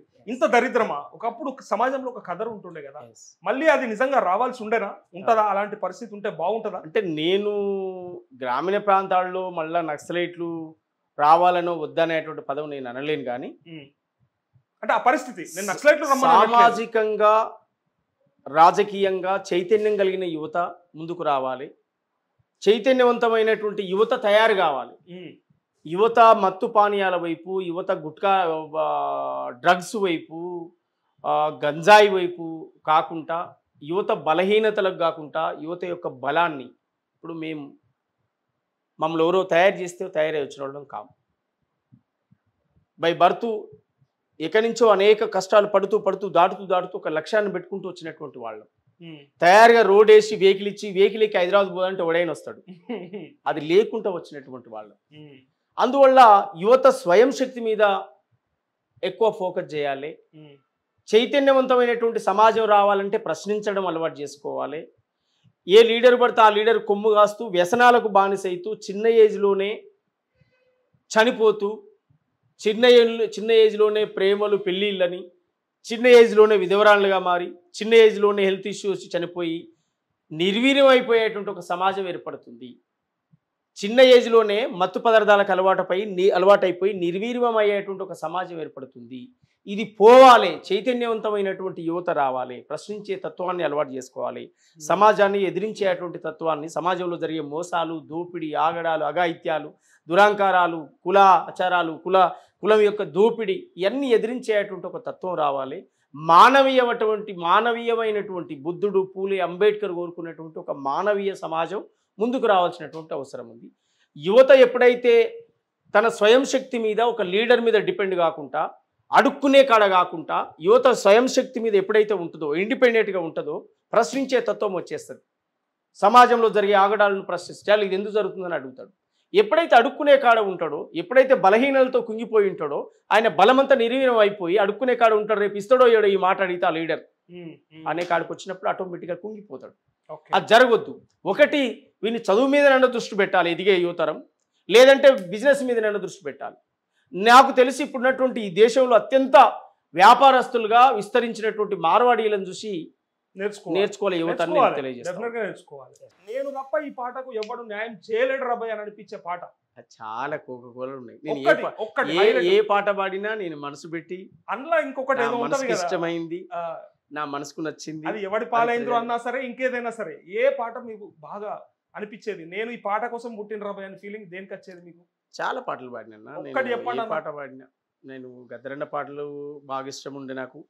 నేను రాసినటువంటి పాటలు కూడా చాలా పాటలు నేను నా మనసుకు నచ్చినటువంటి పాటలను, నేను మనసు పెట్టి ఇష్టంగా రాసినటువంటి పాటలను, సమస్యల మీద రాసిన పాటలు ఉన్నాయి. సమాజాన్ని ప్రభావితం చేస్తూ, సమాజాన్ని చైతన్యవంతం చేస్తూ రాసినటువంటి పాటలు ఉన్నాయి. ప్రభుత్వానికి వ్యతిరేకంగా రాసినది కేసీఆర్ భయంకరమైన పాటలు రాసిన ఆ పాట ఒకటి వాడండి. ఎందుకులే ఇప్పుడు కేసీఆర్ కు సంబంధమే లేదు. ఇప్పుడు సచ్చిన పావును మళ్ళీ చంపడం అనేది కళ వేరు. నేను అదే అడుగుతా ఉన్నా. ఈ రోజు ఆ పాటలోని అర్థం అవసరం లేదు. మీలో ఆ జోష్ తెప్పియడానికి అడుగుతా ఉన్నాను నేను. మీకు మళ్ళీ ఆ పాత రోజులు రావాలని. నేనేమంటున్నాంటన్నా, ఒక్కటి బాగా నాకు గుర్తుపెట్టుకుందాం. నేను టిఆర్ఎస్కు వ్యతిరేకంగా, కేసీఆర్కి యాంటీగా నేను రాసినటువంటి అనేక పాటలు, తెలంగాణ ప్రజలంతా బాధలల్ల నలుగుతుంటే, ఆకలి బాధలతోని, ఆత్మహత్యలతోని అల్లాడిపోతుంటే, సమస్యలతో ప్రజలంతా సతమతమై నలుగుతుంటే, చాల్ టిఆర్ఎస్ ఏందిరో, టిఆర్ఎస్ ఎటు బాయరో, ఇక్కడ దోస్క తిన్నది జాలక దేశం మీద పడ్డరా, మీరిచ్చిన కొలువులెన్ని, మీరు వంచిన భూములెన్ని, మీరిచ్చిన ఇండ్లు ఎన్ని, చేసిన అభివృద్ధి ఎంత, లెక్కలతో అడుగుతున్న సిగ్గుంటే చెప్పరాదం, కూట్ల రాయి తీయనోడు ఎట్ల రాయి తీస్తాడంటం, బిఆర్ఎస్ ఏందిరో, టిఆర్ఎస్ ఎటు బాయరో, ఇక్కడ దోస్క తిన్నది జాలక దేశం మీద పడ్డరా. బ్రహ్మాండం అన్న. అంటే ఇయ్యాలటికి కూడా సోమన్న ఏమీ తగ్గలేదు. మొదట నా ఇంటర్వ్యూలో సోమన్న తగ్గినవు, సోమన్న కొంచెం నీ వేవ్ తగ్గింది అని అన్నా కానీ ఆ స్టేట్మెంట్ వెనక్కి తీసుకోవాల్సి వస్తుంది. మళ్ళీ మీరు ఏమి తగ్గలేదు, చాలా బ్రహ్మాండంగా ఉంది.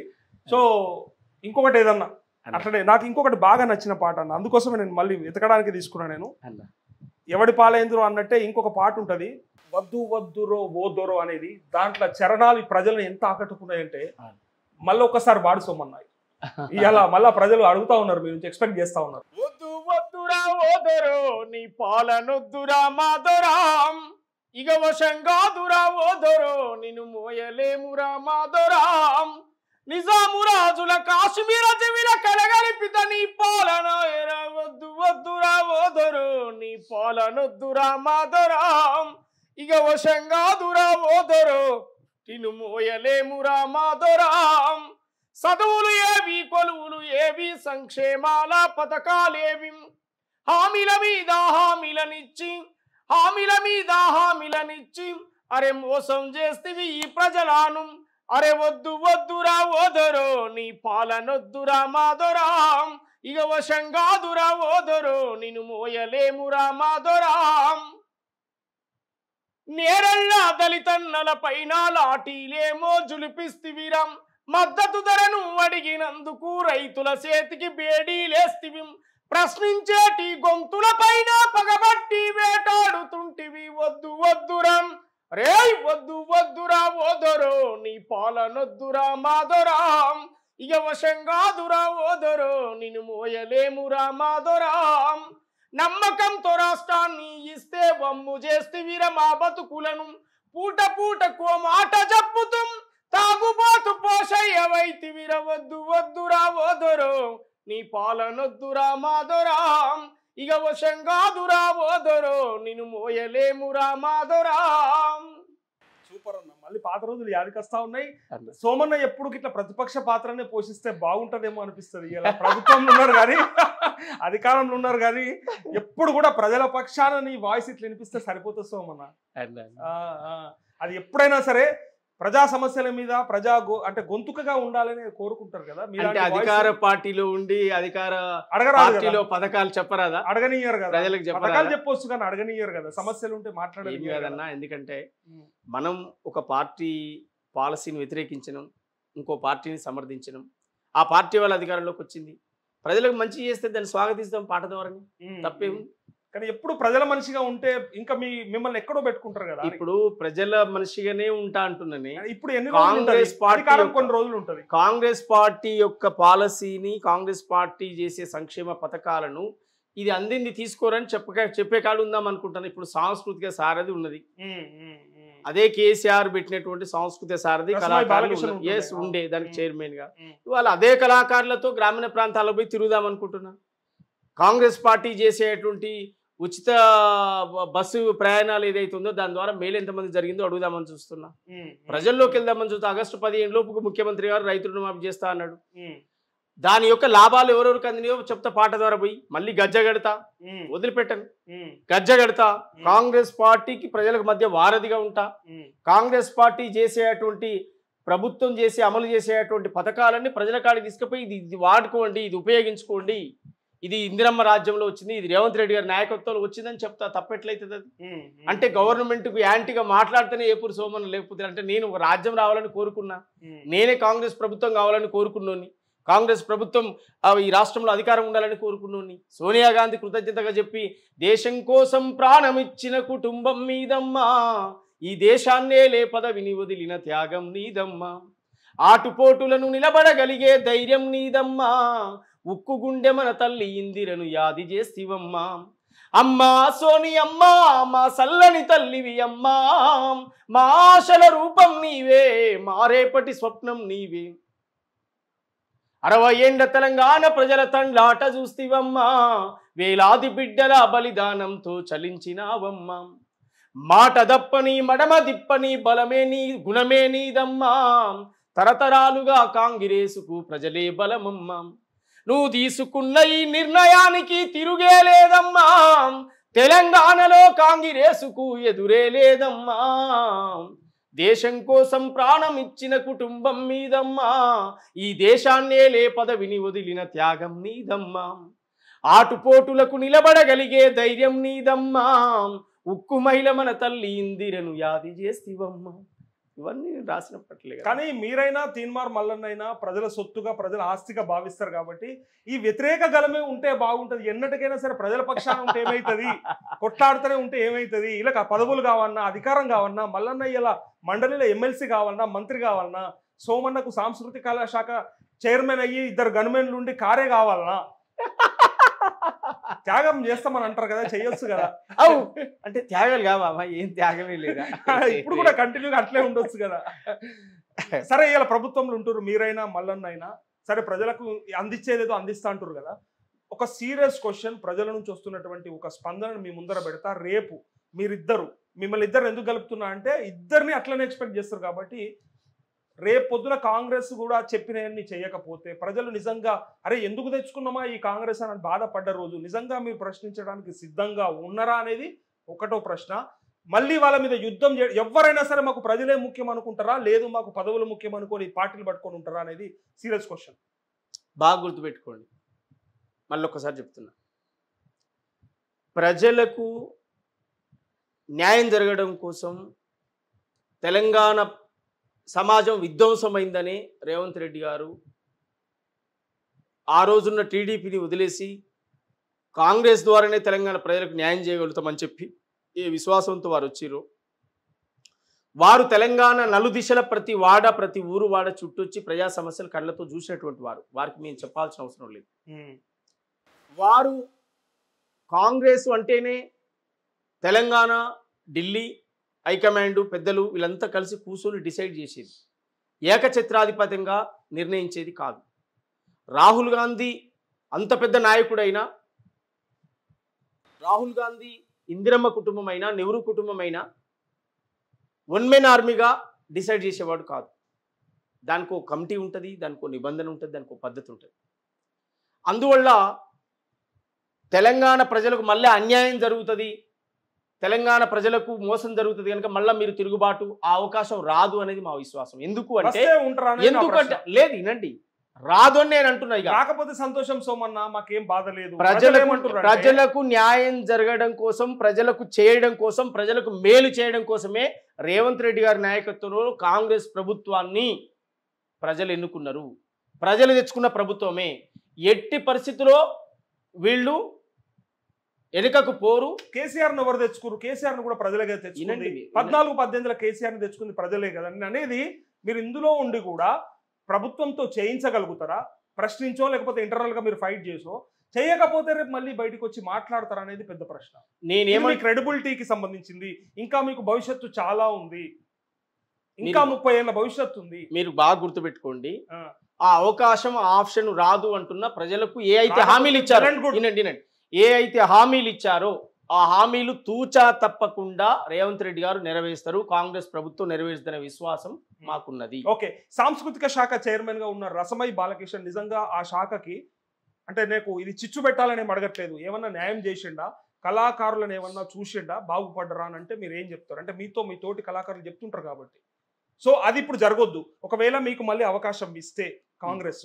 సో ఆ తప్పిదం మీరు చేయొద్దంటే ఈ ప్రశ్న ఈ రోజే రికార్డ్ అయి ఉంటుంది. భవిష్యత్తులో మళ్ళా సోమన్న కూడా బాలకిషన్ లెక్కనే తయారైండు అని అంటే మీకు బాధ అవుతుంది. కాబట్టి కాంగ్రెస్ పార్టీ రేవంత్ రెడ్డి గారు, కాంగ్రెస్ పార్టీ రేవంత్ రెడ్డి గారు ముఖ్యమంత్రి గారు సాంస్కృతిక సారథి అనేటువంటి బాధ్యత నాకు ఇస్తే కరెక్ట్ కళాకారుల నుంచి వచ్చినటువంటి వాడిని, నేను కళాకారుల కష్టం తెలిసినటువంటి వాడిని. తెలంగాణ రసమై అడికెళ్ళి వచ్చిండు. వినండి, మీరు బాగా వినండి. Rasamayi రెడ్మేడ్, Rasamayi not original, Rasamayi రెడ్మేడ్. రసమై అనేటోడు నీ పాట నా పాట 4 పాటలు జమ చేసుకుంటే రసం అది, 4 పాటలు జమ చేస్తే రసం అది. ఇది అది కాదు, ఇది ఒరిజినాలిటీ. పెన్ను పేపర్ పట్టుకొని చెరో రూమ్ లో కూర్చోబెట్టి రసమైంది నన్ను. ఎవరో ఎన్ని పాటలు రాస్తారో కూర్చొని న్యాయం చేస్తారు. ఓ పరీక్ష ఎట్లా రాస్తామో చూద్దాం మనం. అది కాదు, అది రసమైకి నాకు పోటీ, రసమై నాకు పోలిక కాదు. అనేక మంది కళాకారులను వేధించిండు, అనేక మంది కళాకారులను టార్చర్ చేసిండు, ఉన్నన్ని రోజులు అనేక మంది కళాకారులను హింసలు పెట్టిండు. సాంస్కృతిక సారథి అనేది కాంగ్రెస్ ప్రభుత్వం రేవంత్ రెడ్డి గారే నాకు అప్పచెప్తే ప్రతి ఒక్క కళాకారుని యొక్క ఆత్మగౌరవాన్ని కాపాడుతా, ప్రభుత్వం చేస్తున్నటువంటి యొక్క విధానాలు, ప్రభుత్వం అనుసరిస్తున్నటువంటి తీరు, ప్రభుత్వం ప్రజలకు చేస్తున్నటువంటి పథకాలను అద్భుతంగా ప్రజలకు చేరవేసి ప్రభుత్వానికి ప్రజలకు మధ్యన వారధిగా పనిచేస్తా, అద్భుతమైన రిజల్ట్ తీసుకొచ్చి చూపిస్తా.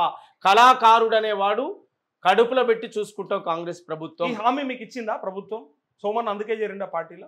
ఏది ఈ శాఖకు చైర్మన్ కార్పొరేషన్ మీరు అడిగినందుకు మాత్రమే వాస్తవమే. బట్ నేను ఒకవేళ సోమన్న కోరుకోకూడదా? కాంగ్రెస్ పార్టీ ఇవ్వకూడదా? ఏమన్నా దానికి ఒక అర్హత లేదా? ఏమన్నా హామీ ఉందా? ఇక్కడ ఎవరు లేరని చెప్పి మీరు కరెక్ట్ టైం కు రావడం జరిగిందా, లేదంటే మీకు అర్హత ఉందా? అసలు ఎన్ని రోజులండి పోయింది? ఎన్ని రోజులున్నా టిఆర్ఎస్ పార్టీలు ఎన్ని రోజులున్నా? నేను కాంగ్రెస్ పార్టీకి, నేను షర్మిలకు పాట పాడితే కాంగ్రెస్ పార్టీ ప్లస్ కాలేదా? అంతకంటే ముందు అంతా కాంగ్రెస్ పార్టీకే పనిచేసిన ఉన్నాయి కదా.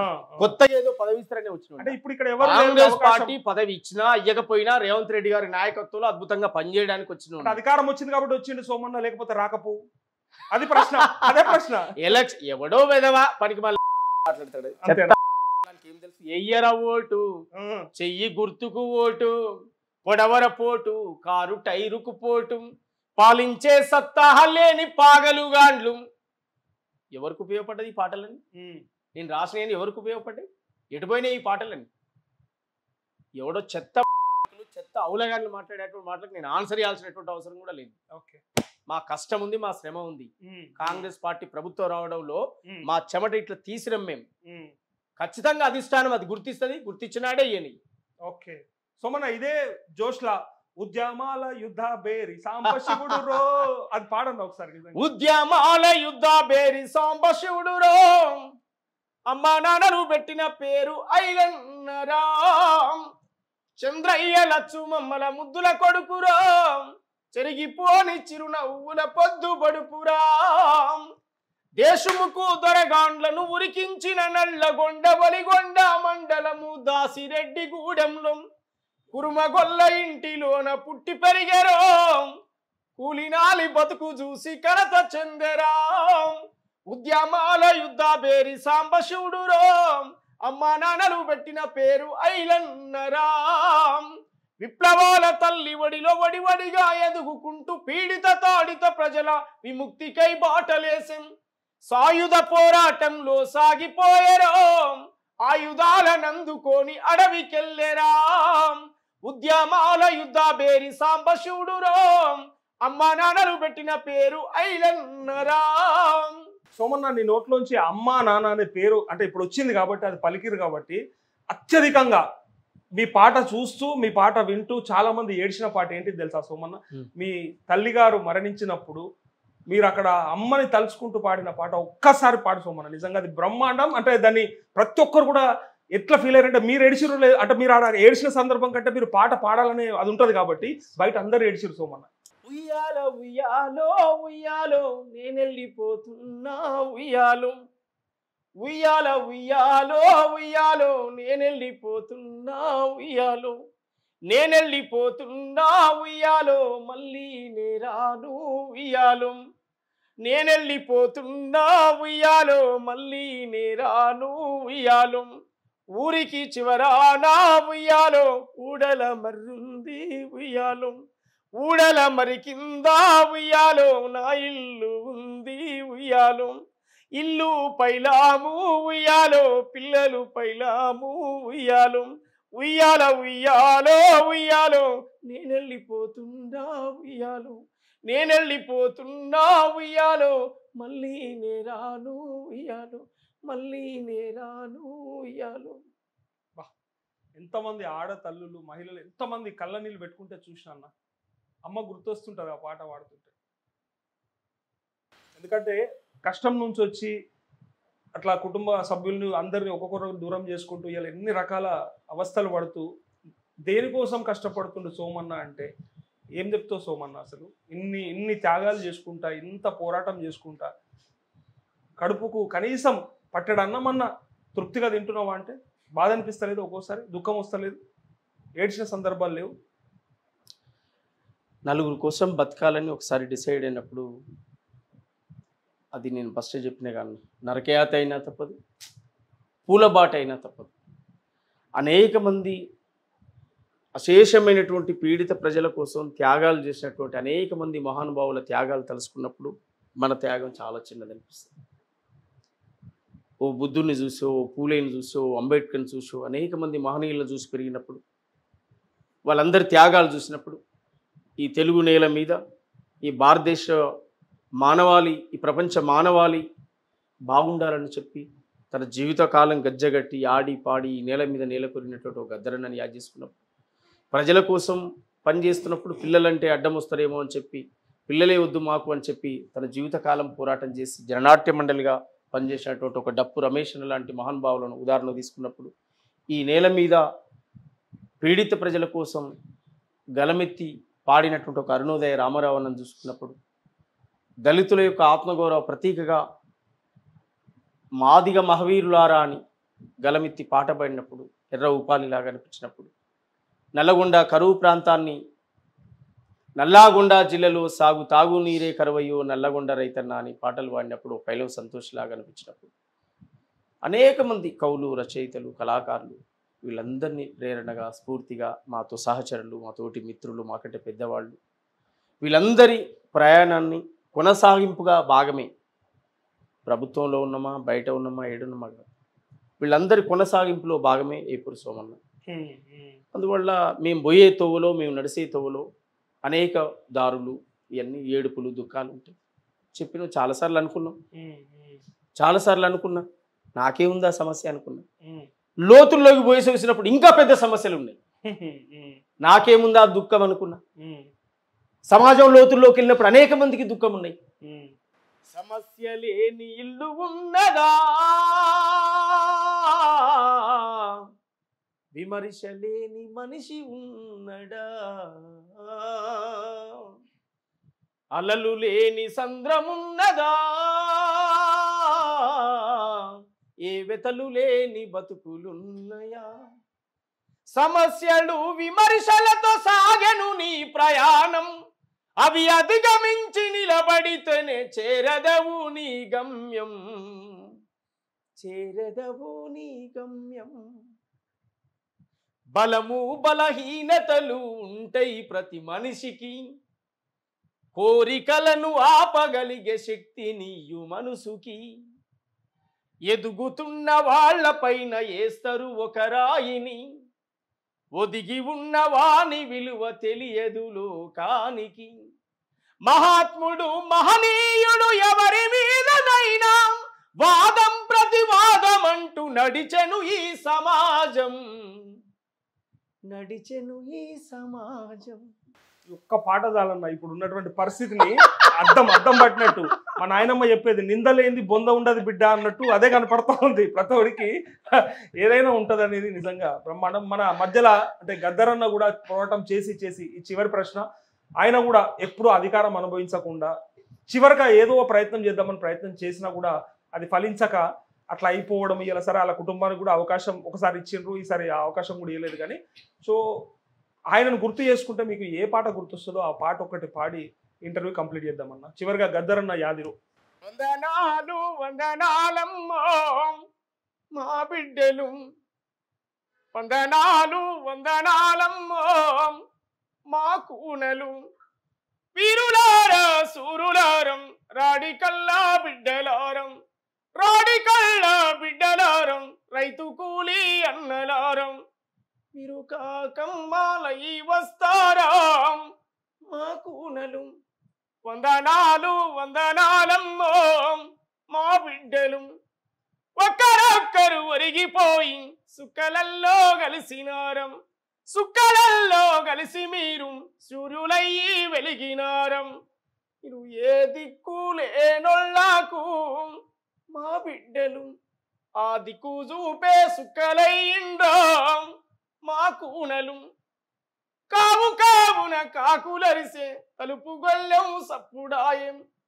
ఎవరావో బిడ్డ వచ్చి పిలిచినట్టు అలికిడాయం మీరు కాకమ్మాలై వస్తారా మా కూనలు మా కడుపు తీపి చూసిపోతారా మా బిడ్డలు వందనాలు వందనాలమ్మో మా కూనలు వీరులారా సూరులారం రాడికల్లా అన్నలారం రాడికల్లా అన్నలారం రైతు కూలి బిడ్డలారం మీరు ఏ దిక్కు లేనొల్లాకు మా బిడ్డలు ఆ దిక్కు చూపే సుక్కలైండ్రా మా కూనలు మా వీరులు.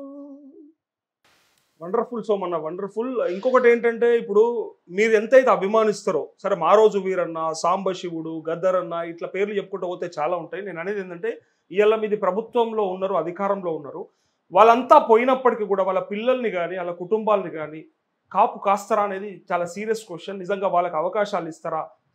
ఎందుకంటే వాళ్ళ ఉనికి లేకుండా ఏదీ లేదు. ఇవాళ మీ గొంతులో ఎవడు ఒప్పుకున్నా ఒప్పుకోకపోయినా, ఎవడు నచ్చినా నచ్చకపోయినా గద్దర్ గొంతుగా, గద్దర్ పాటగా మీరు ఇంకా మిగిలే ఉన్నారు. అంటే మీరు భవిష్యత్తులో అది తీసుకెళ్లే ప్రయత్నంలో ఉన్నారు. మీ గొంతులో అది వినపడుతుంది, కనపడుతుంది. కాబట్టి ఈ ప్రశ్న మీకు సోయి కూడా ఉంది, మీకు ఆలోచన కూడా ఉంది. సో వీళ్ళందరినీ కాపు కాస్తారా అనేది ప్రశ్న. అవకాశాలు ఇస్తారా? వాళ్ళని నిజంగా చూసుకుంటారా? ఆ కుటుంబాలు ఎట్లా ఉన్నా మీరు ఉన్నారా అనేది గ్యారంటీ హామీ ఇస్తారా? ఖచ్చితంగా అలాంటి ప్రయత్నం, అలాంటి పరిపాలన రేవంత్ రెడ్డి గారి నాయకత్వంలో కాంగ్రెస్ పార్టీ ఖచ్చితంగా న్యాయం చేస్తుందనే విశ్వాసం, నమ్మకం మీరు చేయించాలి. ముఖ్యంగా మీకు ఇంకా ఉంది కాబట్టి ఖచ్చితంగా ఆ ఎజెండా, ఎమోషన్ కూడా ఉంది కాబట్టి ఆ ఎజెండాలో ఉంటది. ఖచ్చితంగా చేస్తారు. ఇప్పుడే కదా వాళ్ళ త్యాగాలు ఎంత గొప్పవి. ప్రభుత్వం వచ్చింది ఇప్పుడే కదా. ఖచ్చితంగా ఒక్కొక్క పని, ఒక్కొక్క కార్యాచరణ మొదలైందిగా, వేట మొదలైంది. ప్రక్షాళన జరగడమే, ఏం లేదు. ఎవరి మీద కక్ష తీర్చుకోవడం కాదు, ప్రక్షాళన, జరిగిన తప్పులను సరిదిద్ది సరైన మార్గంలో పోవడమే ప్రజాపాలన యొక్క ఉద్దేశం. ఆ ప్రజాపాలన ఖచ్చితంగా రేవంత్ రెడ్డి గారి నాయకత్వంలో జరుగుతుంది, రేపు జరగబోయేది అదే. ఎందుకంటే మన చరిత్రలో ఈ భూమి కోసం, భుక్తి కోసం పోరాటాలు చేసి వాళ్ళ ప్రాణాలని కూడా త్యాగం చేసినటువంటి ఎందరో మహామహులు ఉన్నారు. సో వాళ్ళందరి కుటుంబాలు కూడా అనుకున్నట్టుగా అంత బాగా లేవు. వాళ్ళు కూడా సమస్యలలో ఉన్నారు. వాళ్ళకి రాజకీయంగానో లేకపోతే వేరే రకంగా అవకాశాలు ఇవ్వాలి కదా. త్యాగం చేసిన వీరుల కోసమే కదా మనం మాట్లాడుతుంది. సో వాళ్ళకు మీరు అండగా ఉండాలని చెప్పి ఎక్స్పెక్ట్ చేస్తా ఉన్నాం, ఉంటారని కూడా కోరుకుంటా ఉన్నాం. చివరిగా చెప్పండి, మీ లక్ష్యం ఏంటి? అంటే సాంస్కృతిక శాఖకి చైర్మన్ అవుతారు, ఇంకో కొద్ది మందికి మీ వల్ల సాయం జరుగుతుండొచ్చు, మంచి జరుగుతుండొచ్చు. అయినప్పటికీ చివరిగా మీ గోల్ ఏంటి, మీ లక్ష్యం ఏంటిది? నేను గతంలో కూడా అడిగినా, మళ్ళీ కూడా అడుగుతున్నా. ఫైనల్ గా మీరు ఏదైతే తృప్తి పడతారు, మీరు చచ్చిపోయే ముందు, సోమన్న కన్ను మూసే ముందు, అరే ఇది సాలరా నాకు అయ్యింది అని అనిపించేది ఏదన్నా ఉన్నదా అప్పటిదాకా? అంత పెద్దగా ఏదో అంత గుంతమ్మ కోరికలు లేవు. ఉన్నన్ని రోజులు, ఉన్నంత కాలం ప్రజల కోసం మాట్లాడాలి, ప్రజల మధ్యలో జీవించాలి, ప్రజల కోసం ఉండాలనేది మా కోరిక. కాలం కలిసి వస్తే, అవకాశం కలిసి వస్తే ఏ రోజైనా చట్టసభల్లోకి వెళ్ళాలనేది మా గోల్. ఇంకా నలుగురికి సేవ చేస్తామనే గోల్. చట్టసభలో ఒకసారి పోయి ఓడిపోతారన్న మాజీ అంటారేమో, ఓ ప్రజాగాయకుడిగా నన్ను మాజీ అన్నారు. ఎప్పటికీ నేను గాయకుడిని. కాకపోతే నన్ను నమ్ముకున్న ప్రజలకు మరింత సేవ చేయడం కోసం చట్టసభ అనేది, శాసన మండలి అనేది, లేదా అసెంబ్లీ అనేది, ప్రజల ద్వారా ఎన్నుకోబడ్డటువంటి వేదిక ఇంకా ఎక్కువ పనిచేయించగలుగుతుంది అనేది నా విశ్వాసం. అలాంటి అవకాశాలు కాంగ్రెస్ పార్టీ పెద్దలు, నాయకత్వం కల్పిస్తుంది. ప్రజలు ఆదరిస్తారనేటువంటి విశ్వాసం, నమ్మకం నాకుంది. అది ఈ రాత్రి కాదు, తెల్లారితోనూ జరిగేది కాదు. నాకు లక్ష్యం ఉంది, ఆ లక్ష్యంతో నేను ముందుకెళ్తాను. అది కాలం కలిసి వచ్చినాడు, చూద్దాం. నా ఎజెండా మాత్రం అది. కానీ చట్టసభ అన్నారు కాబట్టి నాకు గుర్తొచ్చింది సోమన్న. ఇప్పుడు ప్రజల మీద, ప్రజల అవసరాల మీద ఏం సోయి లేనోడు, చదువు సంధ్యలు లేనోడు, వాడి మీద ఎన్నెన్నో కేసులు ఉన్నప్పటికీ కూడా అలాంటి వాళ్ళు కూడా చట్టసభలకు పోతా ఉంటే మనం అందరినీ చూస్తూ ఉంటే వాడు మన నాయకుడు అని చెప్పుకునే దుస్థితి మనకుంటే ప్రజల గురించి ప్రజల కోసం కొట్లాడే నీలాంటి గొంతు మీలాంటి వాళ్ళని ఎందుకు ఉపయోగించుకోలేకపోతున్నాయి ఈ ప్రభుత్వాలు కానీ పార్టీలు కానీ అంటే ఏం చెప్తారు మీరు?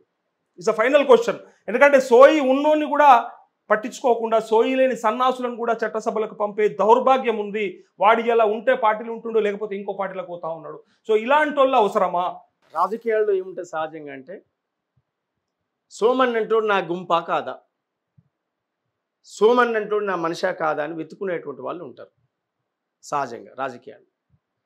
అందువల్ల రాజకీయాల్లో కూడా ప్రక్షాళన జరగాల్సినటువంటి అవసరం ఉంది. మీరన్నట్టు ప్రజల పట్ల కమిట్మెంట్, ప్రజల పట్ల బాధ్యత, ప్రజల పట్ల నిబద్ధత ఉన్నటువంటి వాళ్ళు, డబ్బులు ఉన్నాయి, ఈ పదవి యొక్క అర్థం ఏంది, ఈ పదవి వస్తే ఎవరికి ఉపయోగపడాలి, ఏం చేయాలనేటువంటి ఒక సోయి ఉన్నటువంటి వాడు వస్తే నిజంగా నమ్మిన నాయకునికి న్యాయం జరుగుతుంది, నమ్ముకున్న ప్రజలకు న్యాయం జరుగుతుంది.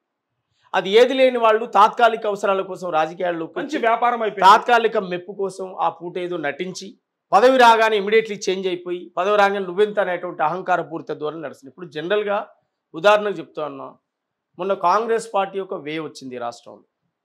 అది ఎవరు అవునన్నా కాదన్నా ఆ వేని క్రియేటివిటీ చేసింది రేవంత్ రెడ్డి గారు. కాంగ్రెస్ పార్టీ పట్ల ప్రజలకు ఉన్నటువంటి నమ్మకం, విశ్వాసం. మాలాంటి కళాకారులు, ఉద్యమకారులు, జర్నలిస్టులు, మల్లన్న లాంటి వాళ్ళు, నాలాంటి వాళ్ళు అనేక మంది కలిసి పనిచేసి దాని కెప్టెన్ గా లీడర్ గా రేవంత్ రెడ్డి గారు, కేసీఆర్ ఉన్నప్పుడు ఇప్పుడు రేవంత్ రెడ్డి గారు నాయకత్వం వహించారు. అద్భుతంగా ఈ రాష్ట్రంలో వే వచ్చింది. అంటే ఇట్లాంటి అవకాశాలు కాలం కలిసి వచ్చిన కొంతమంది కూడా ఏమనుకుంటారు, నామకం చూసి ఓటేసిరేమో, నామకం చూసి ఓటేసిరేమో, ఎవరికి వాడు భుజాలు బిసుకుంటారు. అదే ఉందా ఇప్పుడు ఉన్న సమస్య? అది 50,000, 60,000, 70,000 ఇట్లా మెజార్టీ. చాలా కాన్స్టిట్యూషన్లు అంత మెజార్టీలు వచ్చినటువంటి కాన్స్టిట్యూషన్లు ఉన్నాయి. దాదాపు 30-40,000 మెజార్టీలు ఇట్లా చూసినట్టు చాలా మంది అట్లా చెప్పండి. కాంగ్రెస్ మీద ప్రేమ కంటే కేసీఆర్ మీద వ్యతిరేకత ఎక్కువైంది. కేసీఆర్ మీద వ్యతిరేకత. సరే రేవంత్ రెడ్డి కొట్లాడుతున్నాడు, ఒక అవకాశం ఇద్దాం.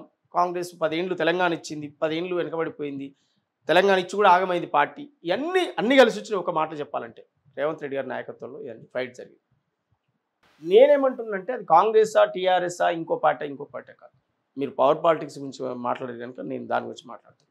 టికెట్లు వలియాలనే విషయం సమస్య అట్లా ఉంది. టికెట్ అదే డబ్బు ఉన్నోడు వస్తుండు, ప్రజల మీద ప్రేమ ఉండదు, ఏముండదు, ఓట్లు కొనుక్కోవచ్చు అనే ఆలోచన ఉన్నది, బిజినెస్ చేసుకుంటుండు, ఎమ్మెల్యేలు అవుతారు, మంత్రులు కూడా అవుతా ఉన్నారు. అది అందుకే అట్లాంటి నాయకత్వాన్ని ఇప్పుడు మనిషి ఒకసారి మోసం చేయగలుగుతాం, రెండోసారి మోసం ఎన్నిసార్లు మోసం చేయగలుగుతాం? ఎంతకాలం మోసాలు నడవయి, ఎంతకాలం కమిట్మెంట్ ఉన్న వాళ్ళని గుర్తిస్తారంటారు. ఖచ్చితంగా వెనుక ముందో జరుగుద్దన్న. ఒకసారి నీకు అవకాశం రావచ్చు, రెండోసారి నీ ఎన్నుకున్నోనికి వస్తుంది.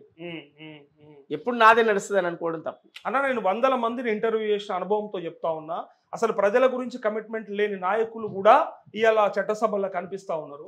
నేను గతంలో 5-6 ఏళ్ల కింద మిమ్మల్ని ఇంటర్వ్యూ చేసినాడు, మీ లక్ష్యం ఆ రోజు అదే ఉంది, ఇవాళ కూడా అదే ఉంది.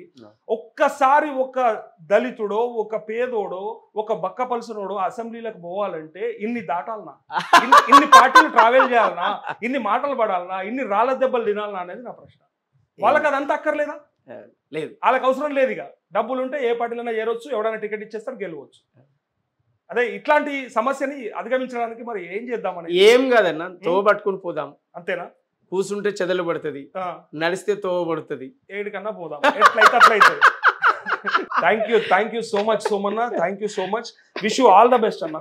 డెఫినెట్ గా మీ లక్ష్యం, మీ గోల్స్ అన్ని రీచ్ అవ్వాలని చెప్పేసి మా టాప్ తెలుగు టీవీ కోరుకుంటా ఉంది. ఇది ఏపూరి సోమన్నతో ప్రత్యేక interview. Thank you so much. Subscribe చేయండి. Please do subscribe to. Please like, share and subscribe to top Telugu TV. Top Telugu TV. Top Telugu TV.